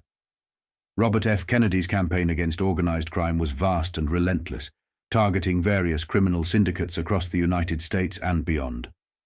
His efforts were not limited to one group. Instead, he pursued the Italian Mafia, Jewish Mafia, Irish Mafia, Cuban Mafia, and the French Corsican Mafia, along with Mexican drug cartels and human trafficking networks. Kennedy's work exposed a wide array of illegal activities, including massive sex trafficking rings, prostitution, murder, and extortion on an industrial scale. Kennedy was deeply concerned about the deep-rooted connections these criminal organizations had with labor unions, which made these criminals exceptionally powerful within various industries. Figures like Mad Sam De Stefano from the Chicago outfit, known for his brutal methods, exemplify the type of individuals Kennedy was up against. De Stefano's horrific acts of violence, including the torture and murder of individuals he wrongly deemed threats, were meant to instill fear among his ranks. Kennedy's pursuit also illuminated how these mafiosi wielded influence over powerful individuals, including J. Edgar Hoover, and how they manipulated Washington, D.C. through lobbyists and financial contributions. Kennedy understood the need for a credible insider to dismantle these networks. In 1963, he found that in Edward Grady Partin, a close associate of Jimmy Hoffa. Partin's testimony marked a turning point, exposing the extent of organized crime's reach and starting a significant crackdown on its operations. Edward Grady Partin found himself in a precarious situation as a member of Jimmy Hoffa's office team. Facing legal issues, Partin sought a way out, especially as Hoffa repeatedly threatened to harm Robert F. Kennedy's family. Over the years, others also came forward with claims that Hoffa had threatened the Kennedy family, including plans to use explosives against them. Partin, hailing from Louisiana, a state under the influence of mob boss Carlos Martello, was mistakenly thought to be involved with the Mafia due to the close ties between organized crime and unions at the time. However, Hoffa underestimated Partin, who was actually an informant. Partin approached the Kennedy administration, revealing Hoffa's threats, including those against Kennedy's children. Subjected to a lie detector test, Partin passed, proving his reliability. He was then tasked with wearing a wire to gather evidence of Hoffa's involvement in bribery and jury tampering. This evidence played a critical role in Hoffa's downfall. Despite Hoffa's power and connections, his ego led him to seek a spotless record, ultimately contributing to his imprisonment in 1967, alongside Tony Provenzano, a captain in the Genovese crime family. In 1963, Kennedy revealed a groundbreaking piece of information. A man who had initially come forward in 1962 was ready to make a public declaration. In October 1963, before the cameras. He confirmed what the American public and intelligence agencies, along with Robert F. Kennedy, had long suspected: the existence of the mafia on American soil. This man, Joe Valachi, was poised to expose a secret as ancient as the mob itself. John F. Kennedy's approach to combating organized crime was initially focused on individual mobsters, a strategy that the criminal underworld could somewhat tolerate, accepting it as an inevitable risk of their operations. However, Kennedy escalated his efforts, targeting organized crime as a unified entity across all regions, north, south, east, and west, leaving them nowhere to hide. His campaign against them was so extensive that it even involved actions against foreign leaders who provided sanctuary to these criminals, turning his crackdown into a full-scale war on organized crime. Time magazine highlighted this battle by covering Joe Valachi's revelations on October 4, 1963, shedding light on the inner workings of the mafia. This exposure was part of a broader narrative that saw Kennedy not just fighting domestic criminals, but also challenging an international network of crime that had connections to powerful figures, including some within the United States. Within weeks of the Valachi article, Time would report on Kennedy's assassination in Dallas, Texas, a tragic event linked to individuals closely associated with major crime families, including the Campisi family in Dallas, as well as criminal organizations in Houston and New Orleans. When hoodlum Joe Valachi appeared before Arkansas Senator John McClellan's Permanent Investigations Subcommittee last week, he rasped out a 31-hour rhapsody of names, crimes, and Cosa Nostra syndicate secrets. Valachi's song held nothing new for U.S. lawmen. He had been holding private recitals for them for more than a year. But his testimony might provide some ideas for showbiz scriptwriters. Valachi isn't aging. He is 60 years old, a two-bit punk. Once a thief, a dope pusher, a willing killer for syndicate chiefs, now turned stool pigeon. Yet last week he found U.S. senators treating him with patronizing respect. John McClellan addressed him warmly as Joe, inquired if he wasn't tired from testifying, quickly adjourned the hearings until this week when the mug from the mafia said he was indeed weary. In fact, Valachi's act was introduced, with some pride, by none other than Bobby Kennedy, Attorney General of the U.S. Boasted Bobby. For the first time, an insider, a knowledgeable member of the racketeering hierarchy, has broken the underworld's code of silence, thinking of themselves. No one seemed certain just what Valachi's appearance before the committee might gain. Bobby spoke about new wiretap laws and extending immunity from prosecution for racketeers who cooperate with the Justice Department. McClellan said vaguely that he had in mind some kind of law to prohibit membership in such a criminal and secret organization as Cosa Nostra. And Joe Valachi thought organized crime should probably be outlawed, largely because the boss has been thinking only of themselves for years. But if Valachi's testimony does nothing else, it has already produced a shocking commentary on the underworld jungle in the U.S. prison system. When Joe went to the Atlanta Federal Penitentiary on a narcotics conviction in 1960, the Cosa Nostra boss of bosses, Vito Genovese, a prisoner, was there too. Valachi said Genovese arranged for them to be cellmates. One night in their cell, Genovese said to Valachi, "You know you buy a barrel of apples, and one of them is touched. That apple has to be removed, or it'll touch the rest of the apples." Then Genovese kissed Valachi. It was the mafia's kiss of death to let Valachi know he was the apple to be removed. Mistaken murder. Valachi quickly kissed Genovese back to let him know I was smart and I would answer him in the same style, kill him too. Valachi was so frightened he asked prison guards to put him in solitary confinement. But as soon as he got out, mafia mobster John DioGuardia, Johnny Dio, who was in charge of the prison shower room, invited Valachi in to take a shower.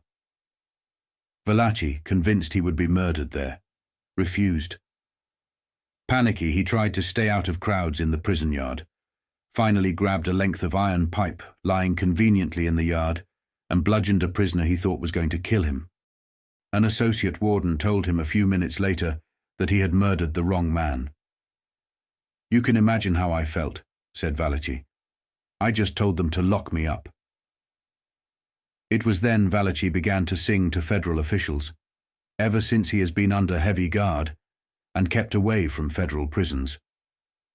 When McClellan asked him what might happen if he went back to prison, Valachi croaked, "I'd have to kill or be killed. If they got at me, I wouldn't last 5 minutes." In a pivotal moment, Joseph Valachi disclosed key information on the Cosa Nostra, revealing its hierarchical structure and identifying significant figures without specifying current members. He highlighted that the organization operates under a commission, responsible for major decisions and dispute resolutions. This commission oversees leaders in major cities, establishing a broad network of influence. Joseph Magliocco emerged as a notable figure, poised to lead in Brooklyn after Joseph Profaci's death. Despite seeking validation from commission members Angelo Bruno and Steve Magaddino, his leadership was not officially confirmed. Valachi's narrative also delves into Vito Genovese's influence. Even from federal prison, his authority remained undisputed, with Tommy Eboli and Jerry Katina acting as his stand-ins in New York and New Jersey, respectively. This arrangement underscored Genovese's enduring power and the organization's reluctance to challenge his position amidst his legal battles. Tommy Eboli's role as Genovese's proxy in New York and Jerry Katina's similar position in New Jersey are underscored, highlighting the organizational strategy during Genovese's imprisonment. Valachi also spoke about Frank Costello's story, marked by attempts on his life and connected to Albert Anastasia's murder, sheds light on the internal strife and the stakes involved in leadership disputes within the New York rackets. Albert Anastasia's assassination triggered a significant organizational meeting at Appalachian, indicating his critical role within the Cosa Nostra prior to his demise. He told accounts of Angelo Bruno and Steve Magaddino, which further illustrate the complex web of alliances and leadership within the Cosa Nostra, providing a glimpse into the inner workings of this formidable organization. In the weeks following startling revelations about the Mafia and its connections, President John F. Kennedy was assassinated in Dallas on November 22, 1963. Shortly after, Jimmy Hoffa, known for his Mafia associations, called his lawyer, Frank Regano, to comment on the assassination, hinting at his indifference or even satisfaction at the news. Hoffa's reaction starkly contrasted with the national mourning, reflecting the complex underworld of organized crime and its conflicts with Kennedy's administration. By 1964, the fallout from these events began to catch up with Hoffa. The testimony of Edward Grady Partin, a snitch, was pivotal in legal proceedings against him. Despite Hoffa's efforts and connections, he found himself imprisoned by 1967, his world beginning to unravel. Inside, Hoffa clashed with Tony Provenzano, a significant figure in organized crime, marking a dramatic turn in Hoffa's fortunes. Despite being a formidable figure on the outside, prison life showed Hoffa wasn't invulnerable or entirely in control, a reality that grated against his nature. Before his imprisonment, Hoffa had ensured that various mob families had set aside funds for his potential release. He even reached out to Carlos Marcello, believing his connections could influence the White House. However, Lyndon B. Johnson, then president, refused to intervene for Hoffa's release, wary of the implications and potential legal repercussions. As Richard Nixon succeeded Johnson, the Mafia saw a new opportunity to leverage their influence. Between 1965 and 1969, prominent magazines such as Life and Time unveiled startling revelations about organized crime's deep entanglement with the Vegas casino scene. These reports exposed how the Mafia, benefiting from loans from the Teamsters pension fund, skimmed millions from casinos, all under the watchful eyes of corrupt officials. The scale of corruption was staggering, with hundreds of millions siphoned off and loans made with no intention of repayment. This era also saw politicians who were openly anti-union or threatened workers' rights being elevated to positions of power, a clear indication that for the mafia, political protection was paramount. Jimmy Hoffa, deeply intertwined with these union activities, began to see the harsh truth. He realized that the leadership, once thought to be champions of the working class, were now driven by greed and self-interest, using their positions for personal gain and furthering criminal control. Shocking acts of violence were perpetrated against those who stood in their way. For instance, Tony Provenzano notoriously murdered a rival simply for securing more votes. Across Chicago and beyond, ruthless acts were committed to maintain mafia dominance over unions, thus allowing them to extort from industries and innocent businesses. Such brutality was far from Hoffa's vision, yet he recognized it as the monster he had inadvertently helped to create. While imprisoned, Hoffa learned more about the grim realities outside. He saw honorable figures like Russell Bufalino, yet acknowledged that even the most respectable were subject to the overarching rule of power and greed. The criminal families, including the Genovese, Gambino, and Colombo, were increasingly involved in narcotics, posing a new threat to unionization efforts nationwide. Hoffa understood the need for action against these forces, dismantling the union movement. Frank Sheeran, close to the inner workings and trusted by figures like Bufalino and Hoffa, shed light on these dynamics. The same individuals destroying the union were paradoxically the ones striving to free Hoffa, showcasing the complex web of loyalty, power, and greed defining the era. This is what Frank stated. In school, Jimmy often talked about Partin. Frank Regano was supposed to obtain an affidavit from Partin, alleging that the government had set Jimmy up. A district attorney, DA in New Orleans, had arrested Partin, and the plan was to ease the pressure from this DA on Partin in exchange for his affidavit. This same DA had also arrested Walter Sheridan for bribery, which was intended to discredit Sheridan in the media, thereby benefiting Jimmy. All this assistance stemmed from Russell's and Jimmy's good friend, Carlos Marcello, the New Orleans boss who influenced the DA. This was the same DA known for arresting individuals connected to the Kennedy assassination. Occasionally, a cooperative DA might act strategically to expose criminals, leading to public action. Although this DA arrested Partin and Sheridan during this period, I wasn't privy to any discussions about him. A year after Jimmy's imprisonment, Bobby Kennedy announced his presidential candidacy. This seemed irrelevant to Jimmy, who was already backing Nixon, largely indifferent to Kennedy no longer being Attorney General, and focused solely on securing releases for cash deliveries from Mitchell to the Nixon campaign. Everyone favored Lyndon Johnson's Attorney General, Ramsey Clark, for his non-intrusive policies, contrasting sharply with Bobby Kennedy. Clark, known for his opposition to wiretaps, was a stark departure from Kennedy's aggressive tactics, Bobby Kennedy's assassination by a terrorist. A few months later didn't seem to affect Jimmy, who remained focused on his release, meticulously following the news without dwelling on external events unless they pertained to his freedom. His disdain for prison far exceeded any feelings he had towards Kennedy. Over time, Jimmy grew convinced he was being betrayed by Fitz, which led to a profound sense of betrayal, though he concealed his feelings to keep Fitz's support for his release. Pressure was applied in the form of substantial financial contributions to key political figures, including the newly elected Attorney General and President Nixon, totaling approximately $500,000. This funding was orchestrated by influential figures such as Russell Bufalino, the Chicago outfit, and Carlos Marcello. In May, a call was received by Frank Sheeran from John Francis, who mentioned he had a present all wrapped up to bring to the party. John had taken on the role of Russell's driver and was considered very reliable by those who knew him. The relationship between John and Frank grew significantly over time, with John serving as Frank's driver for various tasks he undertook on behalf of Russell. Known for his punctuality and reliability, John, also nicknamed the Redhead due to his Irish heritage, had a past involving activities with the IRA. He resided in a suburb of New York and was acquainted with the Westies, an Irish gang from Hell's Kitchen known for their involvement in drugs and violence.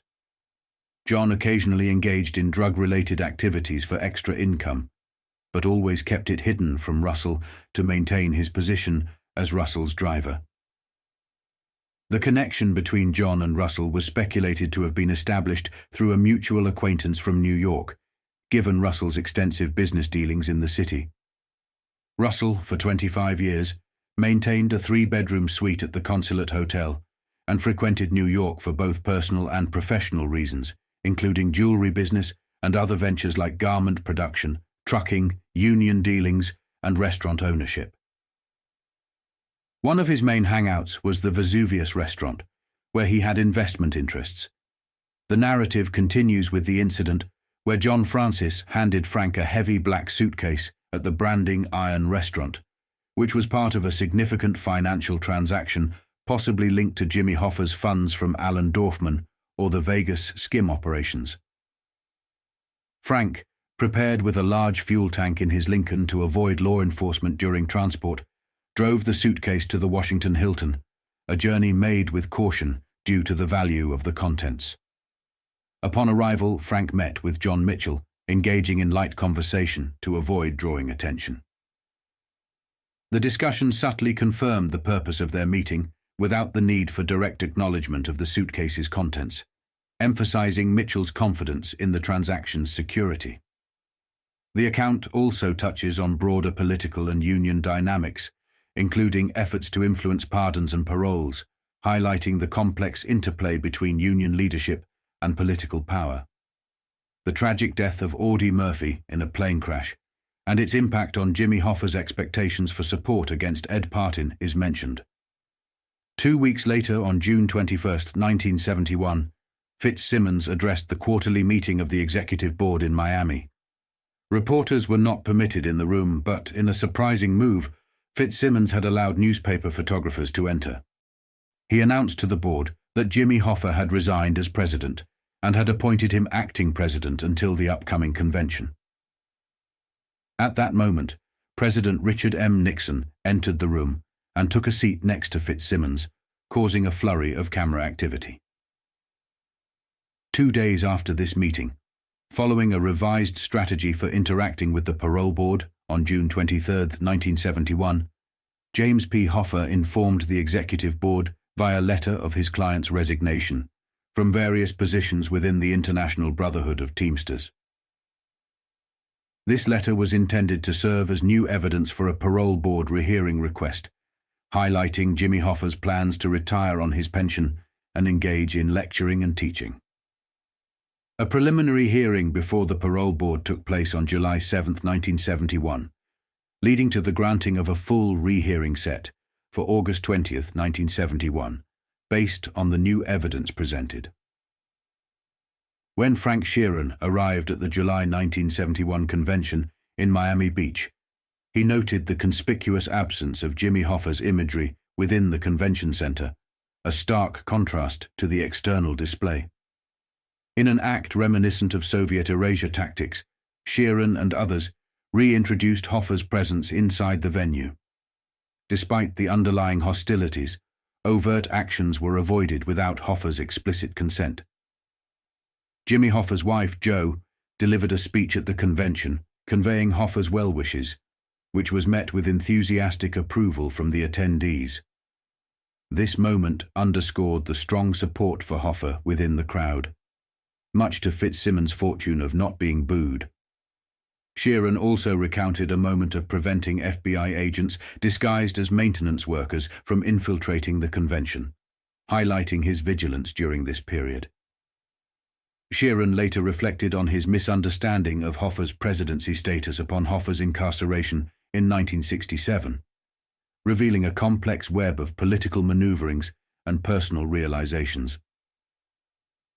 On the eve of Hoffa's parole board rehearing, Fitzsimmons held a press conference praising President Nixon's economic policy, despite widespread opposition from other Labour leaders. The subsequent parole board meeting, however, did not go as hoped for Hoffa, with his resignation from union offices and pension settlement raising eyebrows and prompting a thorough investigation into his organised crime connections. The unanimous decision against parole left Hoffa with the possibility of reapplication in June 1972, coincidentally aligning with the Watergate scandal timeline. Speculation abounded regarding whether Fitzsimmons had engineered Hoffa's resignation to prevent him from running for the IBT presidency from jail, exploiting Hoffa's desire to reunite with his family and eventually reclaim his leadership position. This narrative painted a picture of strategic manipulation by Fitzsimmons, Nixon, and others, leaving Hoffa cornered by political machinations. In a surprising turn, Fitzsimmons publicly advocated for Nixon to pardon Hoffa during a Labor Day rally in Detroit. This was followed by a direct and unconventional approach to seeking a pardon from the White House by attorney Morris Schenker on December 16, 1971, bypassing standard procedures and directly obtaining approval from Attorney General John Mitchell. Frank Sheeran visited Lewisburg to see Jimmy Hoffa just before Christmas. During this visit, Morris Schenker was present with pardon papers that President Nixon was expected to sign. While Sheeran was at a different table with a young person, the guards turned a blind eye as the papers were discreetly passed to him. Upon reviewing them, Sheeran noticed they mentioned Hoffa's early release with his accumulated good time in November of 1971, without any mention of restrictions on Hoffa's ability to run for office until 1980. Sheeran, with his extensive experience in reading complex documents, would have immediately noticed any such clause. Hoffa had been planning a campaign for the 1976 elections, and this unexpected early release brought joy to those present in the lunchroom, despite past betrayals from various figures. The group discussed Hoffa taking a vacation in Florida to regroup before returning to his activities. There was no controversy in Lewisburg that day, but it began when Hoffa was released and went to Detroit, only to find the final document signed by Nixon included a clause preventing him from running until 1980, thus missing the 1976 election. An executive grant of clemency issued by Nixon on December 23, 1971, reduced Hoffa's sentence significantly, ensuring his immediate release. Hoffa then went to spend Christmas with his family in St. Louis before registering with the Federal Parole and Probation Office in Detroit. Plans were made for him to spend 3 months in Florida. Upon reviewing the pardon's conditions in Detroit, it was clear Hoffa couldn't engage in labor organization management until March 1980. On January 5, 1972, Hoffa arrived in Miami Beach to a welcoming party as a sign of respect from notable figures who couldn't appear publicly due to Hoffa's parole restrictions. In February 1972, Hoffa expressed his support for Nixon's re-election, a stance he maintained to avoid provoking the administration during his parole. The endorsement of Nixon for re-election by the executive board, led by Frank Fitzsimmons, further complicated Hoffa's position. Eventually, Hoffa planned to challenge the conditions of his pardon through a constitutional challenge. Frank Sheeran recounts that Jimmy Hoffa's civil rights attorneys contended the president overstepped his bounds by imposing a condition on Hoffa's pardon. According to the Constitution, a president may grant or deny a pardon, but lacks the authority to issue a conditional pardon that could be revoked, returning the recipient to incarceration. Such a conditional pardon, they argued, would grant the president greater power than the Founding Fathers had intended. Moreover, the specific condition imposed, prohibiting Hoffa from union management, was a new punishment not imposed at the time of his sentencing, thus exceeding presidential powers and infringing on Hoffa's First Amendment rights.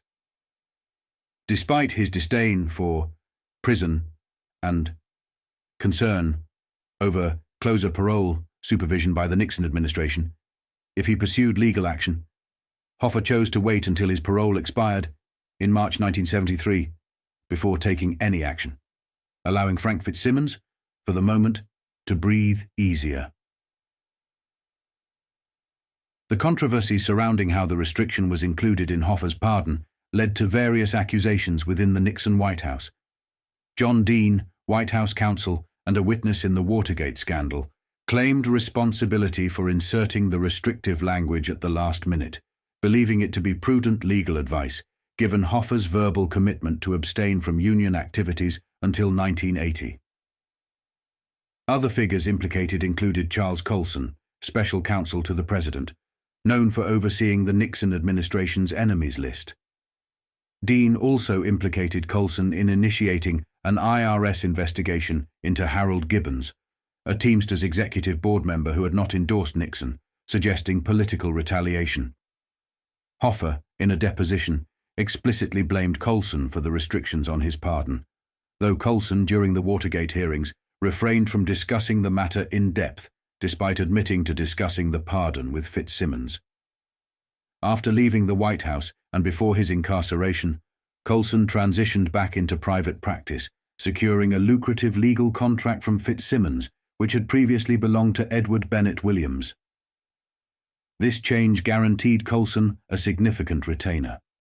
Colson's life later took a turn towards religious commitment, leading to his involvement in a Christian organization focused on prison ministry.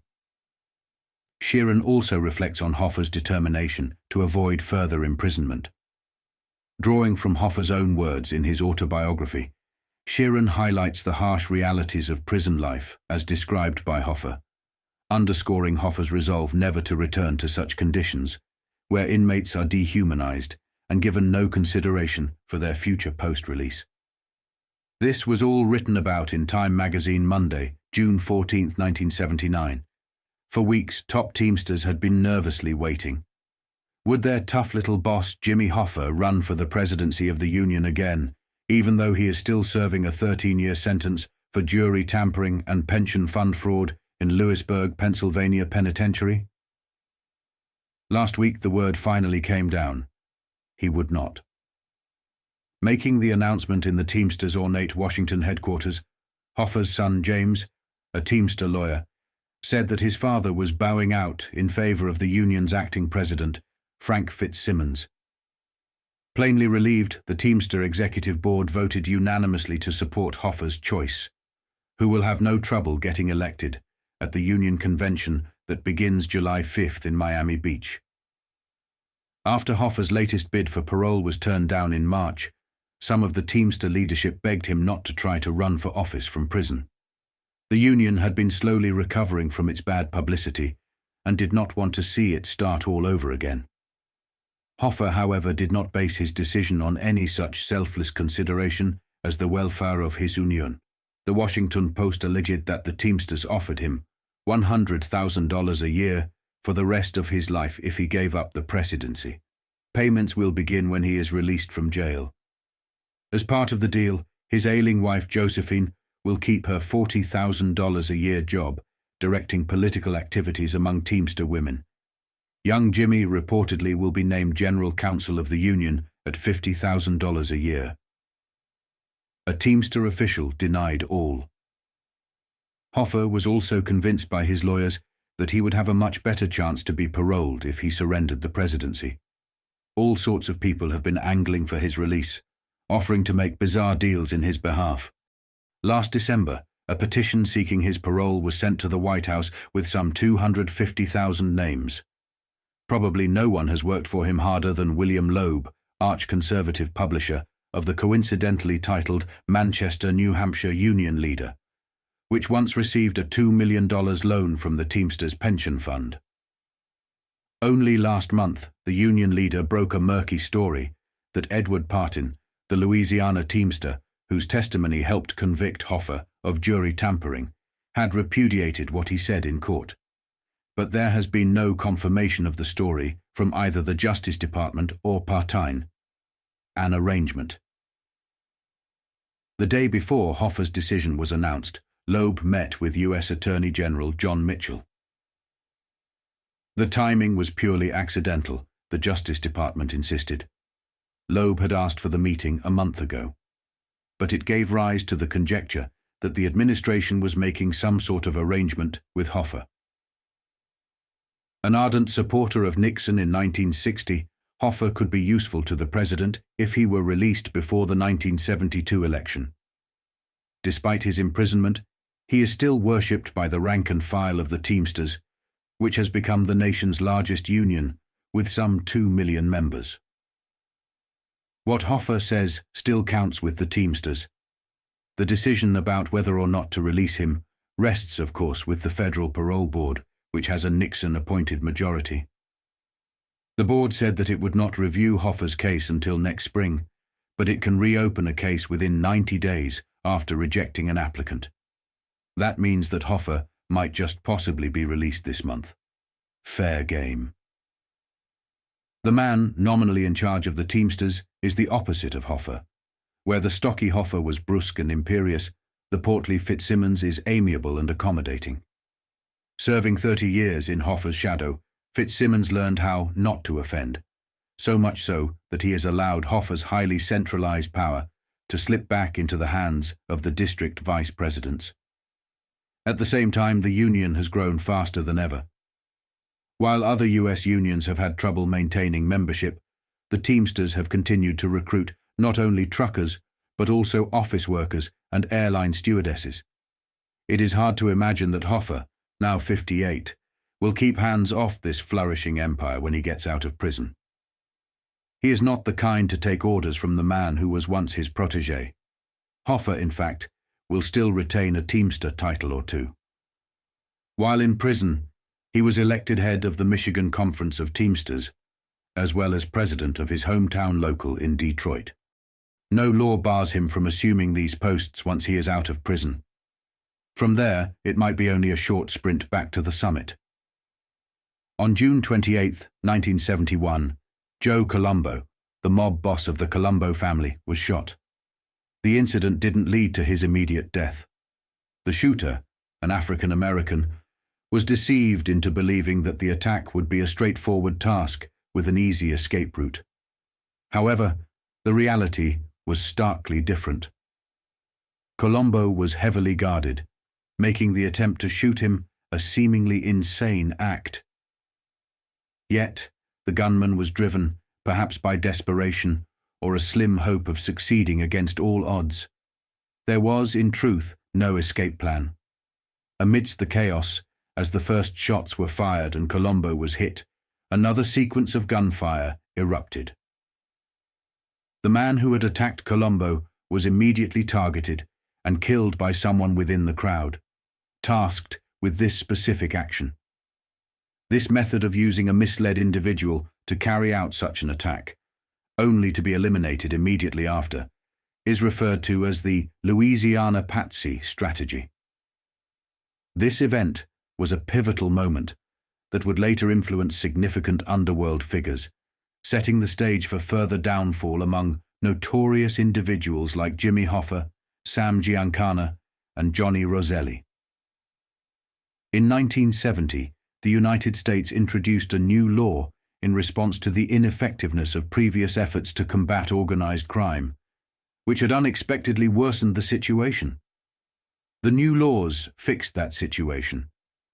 In 1970, they brought in the RICO statute. The assassination of John F. Kennedy in 1963, followed by the murders of Martin Luther King Jr. and Robert Kennedy in 1968, shocked the nation.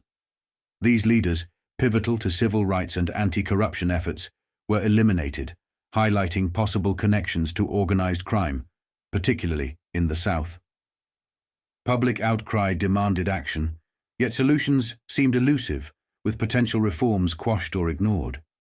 The prospect of Robert F. Kennedy addressing these issues and re-examining his brother's death was cut short, intensifying suspicions of mafia involvement.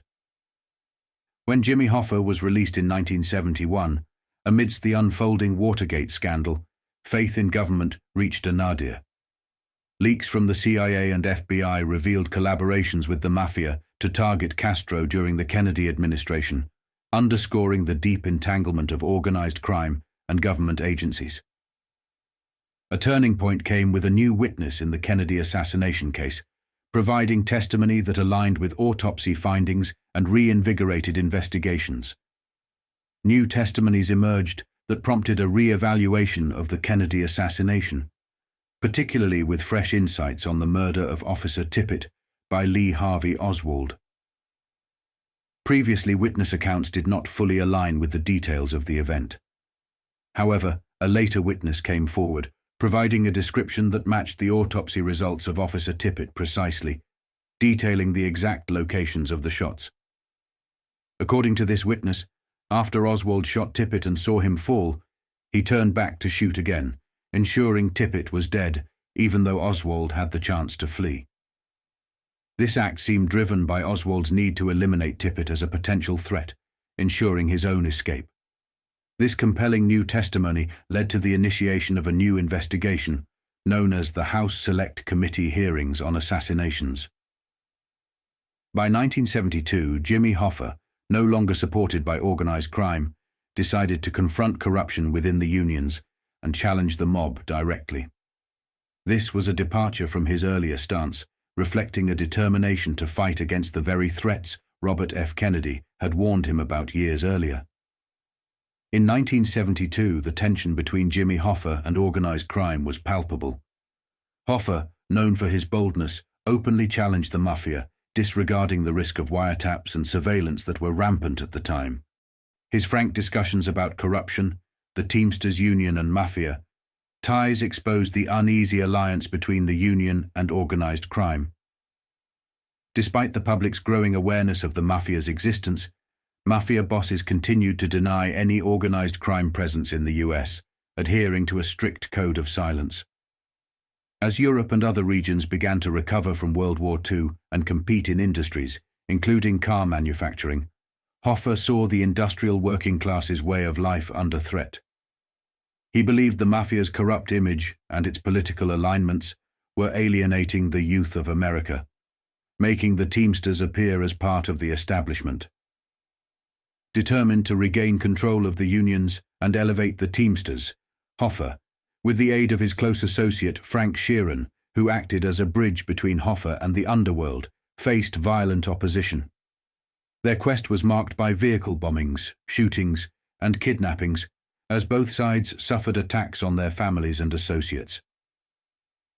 During this tumultuous period, federal agencies, including the FBI, intensified their crackdown on organized crime and union corruption, leading to frequent raids and seizures of incriminating documents. Amidst this chaos, Hoffa recognized the urgent need to act against the infiltration of organized crime within the unions. The battle for control was not just against external forces, but also involved confronting the mafia's influence from within, a struggle that defined Hoffa's leadership and marked a pivotal moment in the history of American labor unions. In America's history, several crime families have stood out due to their power and notoriety. Among the most famous were the Luciano, which evolved into the Genovese family, and the Anastasia family, which later became known as the Gambino family. The Colombo and the Tommy Lucchese families were also well known. However, not all influential figures in organized crime were as visible. One such person was Russell Bufalino, who, despite being less visible to the public, had a significant impact on major decisions, including life and death matters that reached as high as affecting presidents and Jimmy Hoffa. The Chicago outfit is another prime example of a powerful crime organization closely associated with Jimmy Hoffa. They were never threatened by Hoffa due to their mutual interests and the security they offered. Hoffa provided in ensuring loans were repaid. Hoffa, in his quest to regain control of the Teamsters, became a figure of concern for mobsters like Carlos Marcello, Russell Bufalino, Tony Provenzano, and Santo Trafficante. They worried about the potential fallout if Hoffa, known for his outspokenness, was forced to testify about the Kennedy assassination. Their fears were not just about the assassination itself, but the broader implications of Hoffa's return to power and his anti-corruption stance. Hoffa's determination to clean up the Teamsters and his popularity during election campaigns put him at odds with the mafia's interests. Marcello, particularly troubled by Hoffa's loose talk about the Kennedy assassination, received reports from Tony Provenzano about Hoffa's indiscretion. Provenzano's visits to Marcello underscored the threat Hoffa posed, with leaks that could be traced back to him. The connection between Hoffa, the Teamsters, and significant events like the assassination of Kennedy became more apparent with revelations about Jack Ruby's contacts before he killed Oswald, indicating a link to the Mafia and Teamsters. The concerns over Hoffa's potential to disrupt the status quo and unveil uncomfortable truths about the Kennedy assassination led to a consensus among crime figures that Hoffa needed to be silenced. End of Part 1.